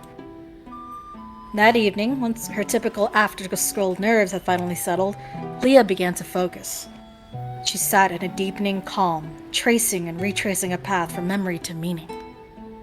At last, peering beyond the veil, she read, I lost it. "That's all right. What distracted you? I don't know. But make the effort. We want to examine our feelings as best as we can." Well, I felt silly. I had the words, but they were corny. Oh, Leah, this is the danger of being a writer. Don't worry about sounding impressive or correct or even coherent. See what begs to be said in the moment. Whatever rises to your lips as the spark within you comes alight, those words have power, but not without confidence. Even like, let her rip? If that's truly what comes to you. In fact, I think the poet might have beaten you to that one. She forced a laugh. Leah, honey, what else is on your mind? I keep thinking, what if I'm not any good at this? Looks like we'll never know. You've shown that you can do it. You say that. I mean it. I wouldn't have agreed to teach you otherwise. But still, whenever you do it, it sounds so much... So much. No, never mind. Examining our feelings, remember? I know. Maybe that's the problem. I don't really want to do that. It's often the hardest part. Maybe, Leah, maybe it would help to keep you... It would help you to keep your motivation in mind. Huh? What drove you to apply yourself to this in the first place? Before we started, I asked what you wanted to do with magic. Do you remember your answer? Sure. Make people happy. Help people, you said. She shifted in her seat. Don't be ashamed. All of us lose sight of our goals sometimes. This is a demanding art. You have the talent, but motivation is just as vital. I only want to make sure you're confident in yours. She stared long at the topic of our lesson that day, the yellow rose and a dish of water in front of her. So, what's your motivation? To protect all that I love. To make them... Dad? Yes, sweetheart? I asked what your motivation was. Is it a secret? What? Finally. I wake in a cold, damp place. Izme sits nearby, staring impatiently as I gather my senses. Hang on a second. What happened? Check the message history. There's a bit of hidden text. Oh. Wait, no. To make them. Look, it's like really dark. Yeah, but I read that part. Is there anything else hidden? Do I have to like highlight any? I guess it was just that to make them. I didn't see it. I missed it. Oh.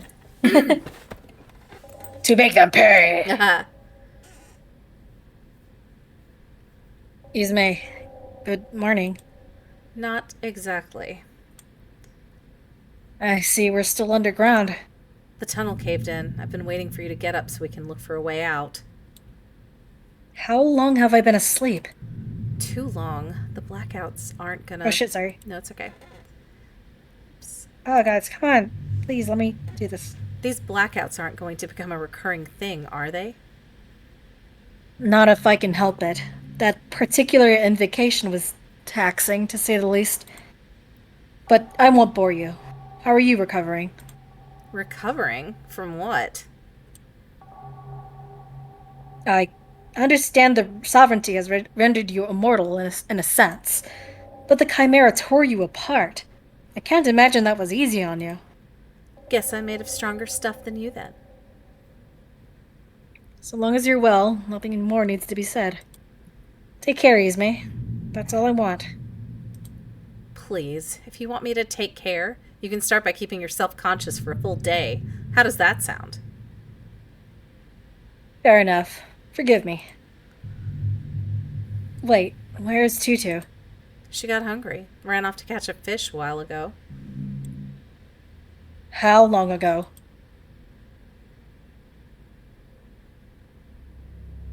Wrong. Oh god, the abomination. No. That's wrong. It's unforgivable. It shouldn't be like this. I grab at my own face. I want to claw it off. Then do it. Atone! If you want so badly to quiet my voice, then rid the world of us both. No, I can't. Please. Namie. Oh, Tutu, come here. Come to me. In my embrace, be at peace.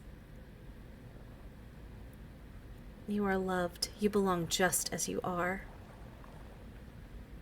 Namie? No, Tutu. It's only me. Why? I'm sorry. I said I would be brave. And you have. No need to apologize. I remembered something. Namie rescued some of us. The one she didn't rescue became the Chimera.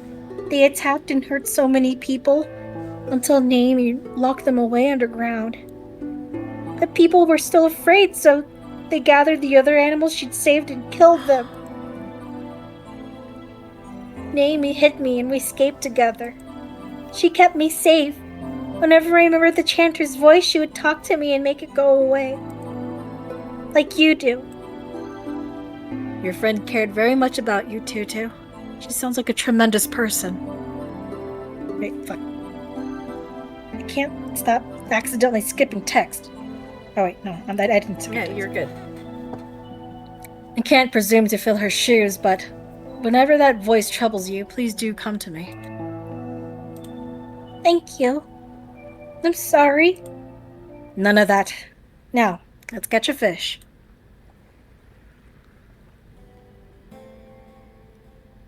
Says something quiet at the edge of the river. He asks the water and all it carries to be still. The fish don't scare when he steps in. They don't struggle when he picks them up and tosses them to me on the shore. God. Just volunteer to be eaten. Yeah. At camp, he takes out a notebook and from that, a little red flower. He says a few more words over it, not quite a prayer. Your hand ignites the horizon, but go easy on us. A touch will do. A great blaze of fire roars up to answer him. 1 second I think it might leap out of the pit and burn him up, but it dies down quickly. It's warm and nice. Only after we've been watching the fish cook for a few minutes do I work up the courage to ask. How do you do it? Well, without a kitchen, there's not much more to it than leaving them over the fire. Are you sure you don't want yours to stay raw, Tutu? I'm sure. But, I was asking about the mystery. The what? She means the magic I practice. It's a classical term. Of course it is. Did your friend not teach you about the flower reading, Tutu? Maybe. I don't really remember. I must have watched her use it, but I don't understand. Can you really make fire like that whenever you want? With the aid of Polizia, yes. Although I'll admit my supply of them is dwindling. I only have the one left. The one you're wearing. The one red, I meant. They take an awful lot less coaxing to ignite them than the gold. And you wasted one to cook fish? Oh, I wouldn't call it a waste when it's created this nice moment we're enjoying together. Don't make me throw those fish back into the river. What is a Polizia? It's the username of the creator on Tumblr. Ah, right. You would have called them something else. Hi, I'm Daisy. Well, it's a... You okay? Well, it's a... Yeah, I just made a dumb joke, that's all. What did you say? I said, hi, I'm Daisy. Daisy? Don't worry about it. Okay. Is it a Mario reference? Well, it's fine. Okay. Well, it's a flower which means fire. I'm sure you already know that every flower has a meaning. Yes, but why? That's an excellent question. Tutu, do you remember what I told you earlier? That language originally wasn't meant for us humans either? Yes, and it was very nice of you to say, but It's the truth. In fact, it's a basic principle of the art. It's said that we were created in the image of the first gods, the divinities. In the beginning, we were mindless instruments created by which they regulated creation. Magic dwelled within us, but it wasn't ours to use. One of the divinities, Fayem, took pity on us. They revealed to us the language of the gods, which sparked our great awakening. Empowered with free will, we began using magic to manifest our desires. This, needless to say, gave our creators a scare. The divinity saw that this change was irreversible, but could at least be suppressed. And so, working quickly, they cast their language beneath a confounding veil. oh, so I still don't understand. That's just fine.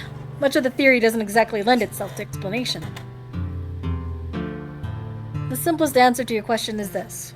Flower language only exists as a means to confuse us. A great mystery entirely by design. To look beyond the veil, as we put it, is to claw and scrape for something hidden from us, something divine. So it really wasn't meant for you. The gods tried to take it away. And here we are regardless. Call it the strength or arrogance of the human spirit. Would you like me to teach you the basics?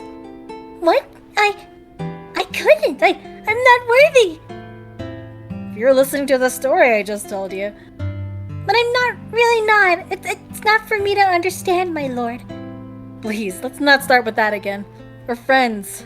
Loic will do just fine. Loic. And this is only a stray thought, but from what you've told us, Naomi was a master. Perhaps learning about her art will rekindle some more memories of her. That would be nice. Your fish are burning. Oh, so they are. We'll continue this later, Tutu. Yeah, he wants to be the tutorial, and and Ismay is like, let's skip the fucking tutorial. Lady Ismay eats one bite of her fish before throwing it away, so I end up getting two. Which is nice, but... All right, enough. Let's move. Already? We've been in this cave a day too long already. If the voice won't bother to give me my next trial, we may as well work on finding a way out. Your trial in Arrakest is not ended, Exalted. Oh my god. What the hell? Don't tell me all I had to do was call.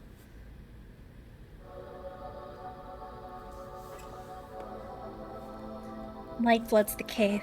I wish it were the sun's, but it feels so cold and strange. The voice that speaks out is even stranger. Greetings, Exalted and Witness. No, go back to what you said. My trial's not done? We handled the Chimera. That wasn't it? Your witness has performed admirably in your name. His triumph is yours. However, you did not demonstrate your readiness to rule. You have neither passed nor failed the trial as it was presented to you. What? And who's deciding whether or not I'm fit to rule? That is my role. Oh. Well, you're such a good judge of character. You put the fucking builder in charge. So please, enlighten me. What am I missing? What did he have that I don't? A worthy sovereign has rallied the world to their vision. They are adored more than any other. Their rule is inevitable. You have not yet risen to the builder's height. Though your witness is powerful and firmly devoted, he is only one soul. He alone will not see you to victory. And I take it we're not counting the lizard. I can't make out anyone in the light, but I feel eyes on me. Man has judged you worthy of enlightenment, thus I address you again. You mean me? You stand as witness to the chanter, yet you now follow a new exalted. Your existing pledge may be nullified only by your death. Do you understand this? You're the one who brought him back to life. You told us to pray, but we didn't know what any of it meant. Who are you? What did you do? I am the voice of the sovereignty. I guard the power to recreate this world. I seek a worthy sovereign whose vision may lead mankind to prosperity. This is my purpose. Recreate the whole world? I was beckoned from my realm by the chanter's great strength of will and your great sorrow upon his death. By your devotion he overcame the first trial. He undertook no others. But that's... We didn't want him to be a god. We just wanted him to live. And he hated us. He cursed us. Stay with us, Tutu. Everything's all right.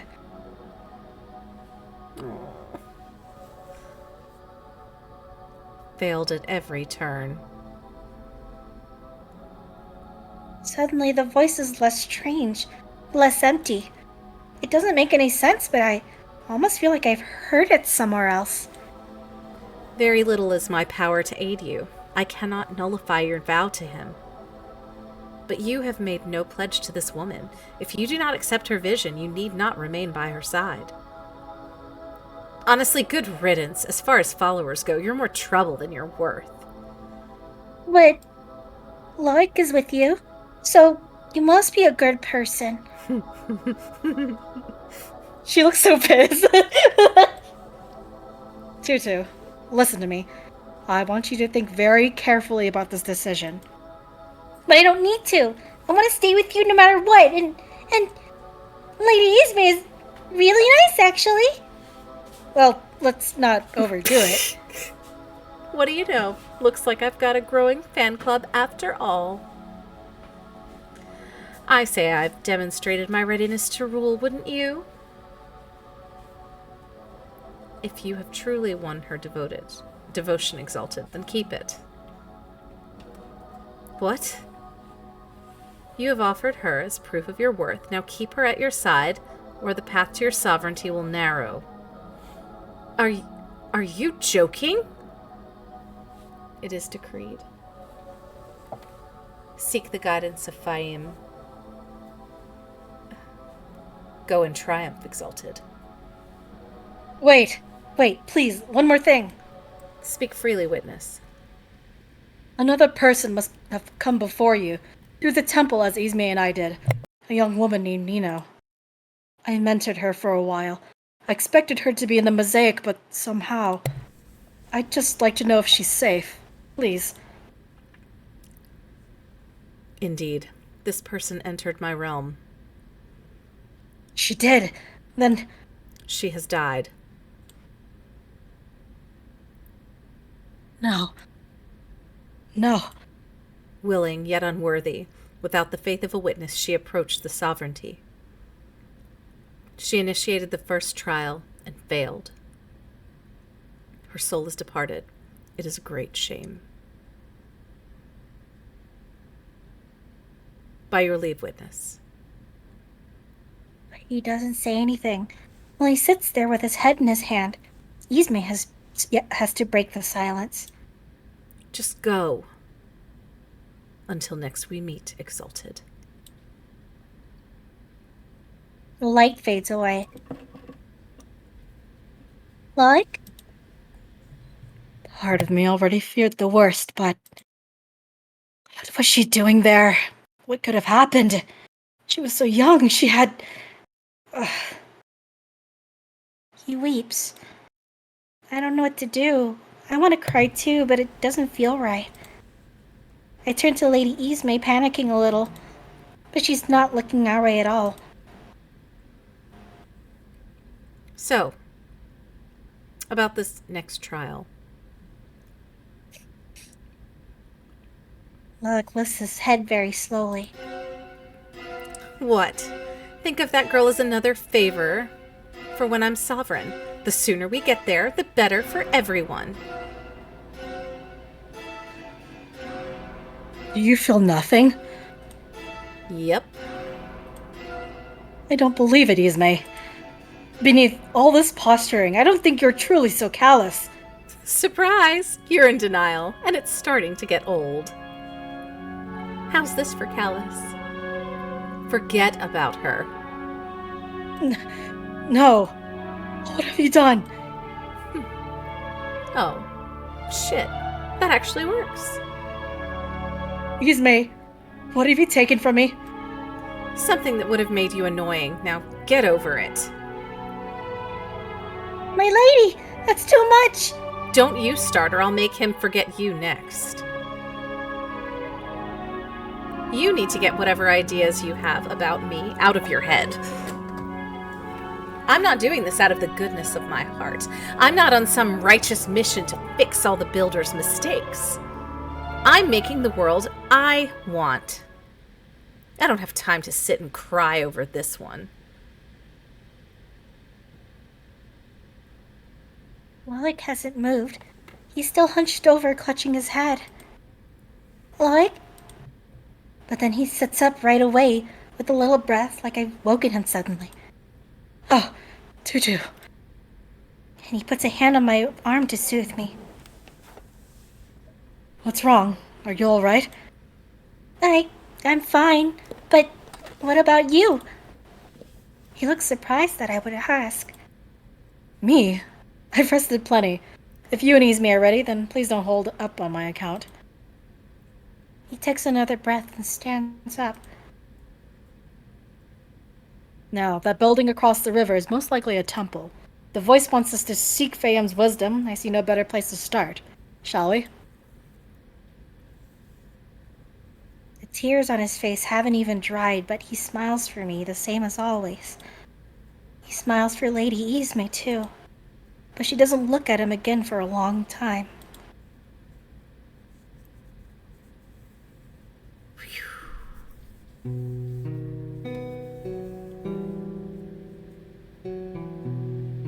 Hey, how was what was it called? Messenger? No good. I mean, the guy was nice. He gave me these for free. Here. Oh, thanks. But he wasn't the sage, didn't know a thing about the temple. What about the magic? Just love letters, none of the big stuff I told you about. Man, back to square one. Fel? Hey!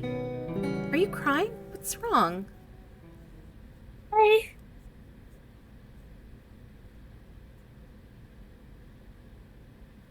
In that moment it was so clear, and then I got too used to you.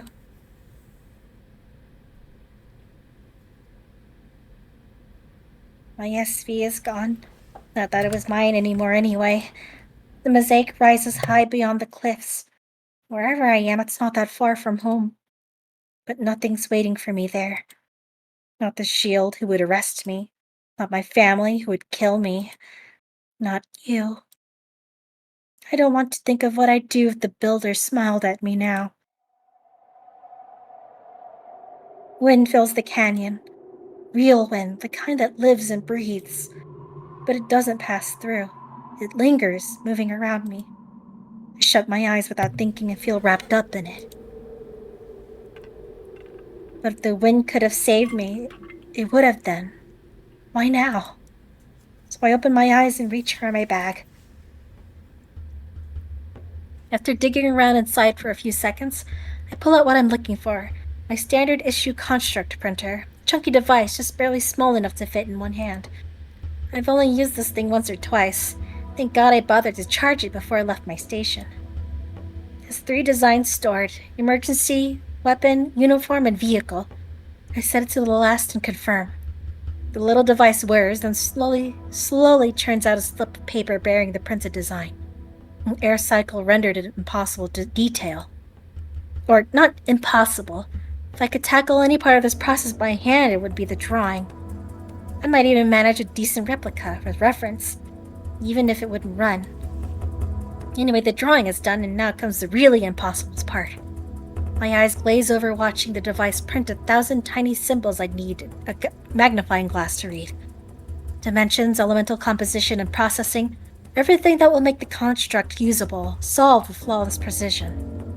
I actually had a good handle on artisan formulas in school, but this kind of complexity just isn't practical for anything but a machine. Teachers like to say how he keeps us from getting carried away. The device beeps a few times before I click it off.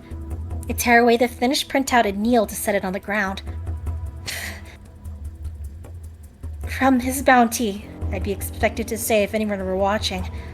But it's not like the words do it. The sign does. So I fold my hands into place, a triangle to center the printed slip in my vision and focus.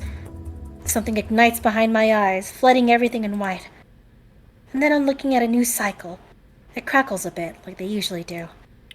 I know a machine-printed construct isn't going to last, but I won't need it long.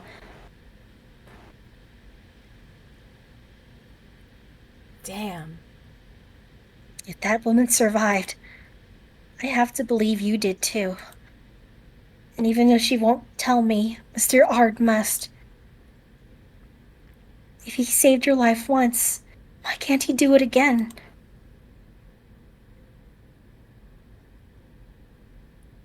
To be continued. Oh. Did the flower change? It looks like it's lavender now. Yeah, they look like lavender now. Oh, thank you. Oh, wow. Oh, yeah, I love flowers. Fuck yeah. I hate how every chapter is like... It like leaves you with so many questions. Okay, so where was this paperclip? I was waiting for the paperclip. Paperclip? What Mhm. paperclip? So I was Paperclip? on Tumblr. Thank you guys for the kind words. The I saw something about a paperclip Paperclip. for Loak. He's got a paperclip. He's got a paperclip? I mean, that's what I saw on Tumblr. Now I'm gonna like go and look for spoilers and stuff because I can't be spoiled. What spoilers? Melanie, there's nothing else. No, but like people have already played this part that we just did. Yeah, but if you're gonna look for it, then you already know everything so far. Yeah, I so it think. won't be spoilers, so I can like go and see what people meant by the paperclip. Oh, okay, it What the was a fuck is the- developer in joke.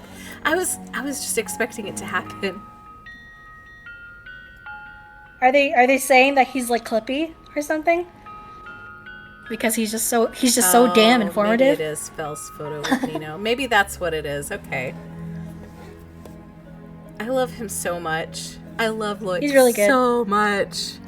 And Ismay is so terrible. She's I know, the but worst. why do I enjoy watching her be terrible to him? I mean, it might be like the whole step on me thing that people like. You hate her? Yeah. Yeah. I feel like there's something there though. You know? Mm-hmm. I mean, she definitely does care about him. And Yeah. So there's some chemistry between them that's really nice. Oh yeah, 100%. Mhm. Like So it feels like Right, Duncan? it really feels like she responds to grief and like sadness with like power and like treachery and Mm-hmm. like she just has a very like she tries her best not to like give in to the feeling. Mm-hmm. So that's how she responds, and then like she kind of like forced that method upon Loic by making him forget. Yeah. Because he does make her softer. And I think that the sovereignty is binding them together to keep her from being as awful as she would be. Yeah. But this is so beautiful, and this was so He's been kind of doing all the legwork, honestly. what? Loic? Oh, look! I thought you said me. I was like, what? No, No, no, no. I mean, yeah, you've been putting the stream together and stuff, and posting everywhere. And No. you really pulled out all the Shut stops for Yuzme. Okay, I'm going to read the other thing that Charles said about you. Oh, shut up, Molly. I think the story is about Yuzme going through character development. It's gonna be such a doozy. Mhm. Yeah, like I'm like this is what she is now. Like, what is it that will make her change? Like, what's it gonna take for her to change, and how will she change? That's what I'm interested in. And the whole, like, the idea that Loic has zero actual control, Scotty, like, because she has the power, she can do the things, but he's going to, like, bottom from the top from the bottom. What's the word? Bottom from the top. Is that right? Bottom from the... No. He's gonna top from the bottom. Isn't that what they do? I'm no, Melanie, I just have a really different visual that I can't get rid of right now. It's like backseat driving, but, like, gently. Okay. Now I'm okay, top from below, Al says. Thank you. Yes. I'm like, he's bottoming what? Power bottom. That's the word. Power bottom. No, that's not it. Like that's soft, not it. but like soft power That's bottom. not it. That's not. The other thing that I want to say about the character designs is like, I really like. Thank you, Check. Power bottom. It was power bottom. One of the things that I really have been enjoying about the art is that there's a lot of variety in people's body shapes. Like, Yeah. that was really nice. Yeah. And also, Loic being my age is chef's kiss. That's there is a seat manifesting next to Cayenne, and it is empty and adorned with flowers. Yeah, the art was very varied and so beautiful. And like they even had like the super deformed alligator scenes, Yeah. and that was so cute, and it broke up the darkness, and that was really nice. Yeah, it was really cute in a weird way. Mhm. Also, okay, so that joke I made earlier, right, Melanie? The one I daisy kept telling joke? Yeah. Okay, so I made that joke because I was saying how Policia was the Tumblr name for the creator, and but their old live journal name used to be Hi, I'm Daisy, and like I'm not. If they're watching this, I'm gonna be merciful and just leave it at this.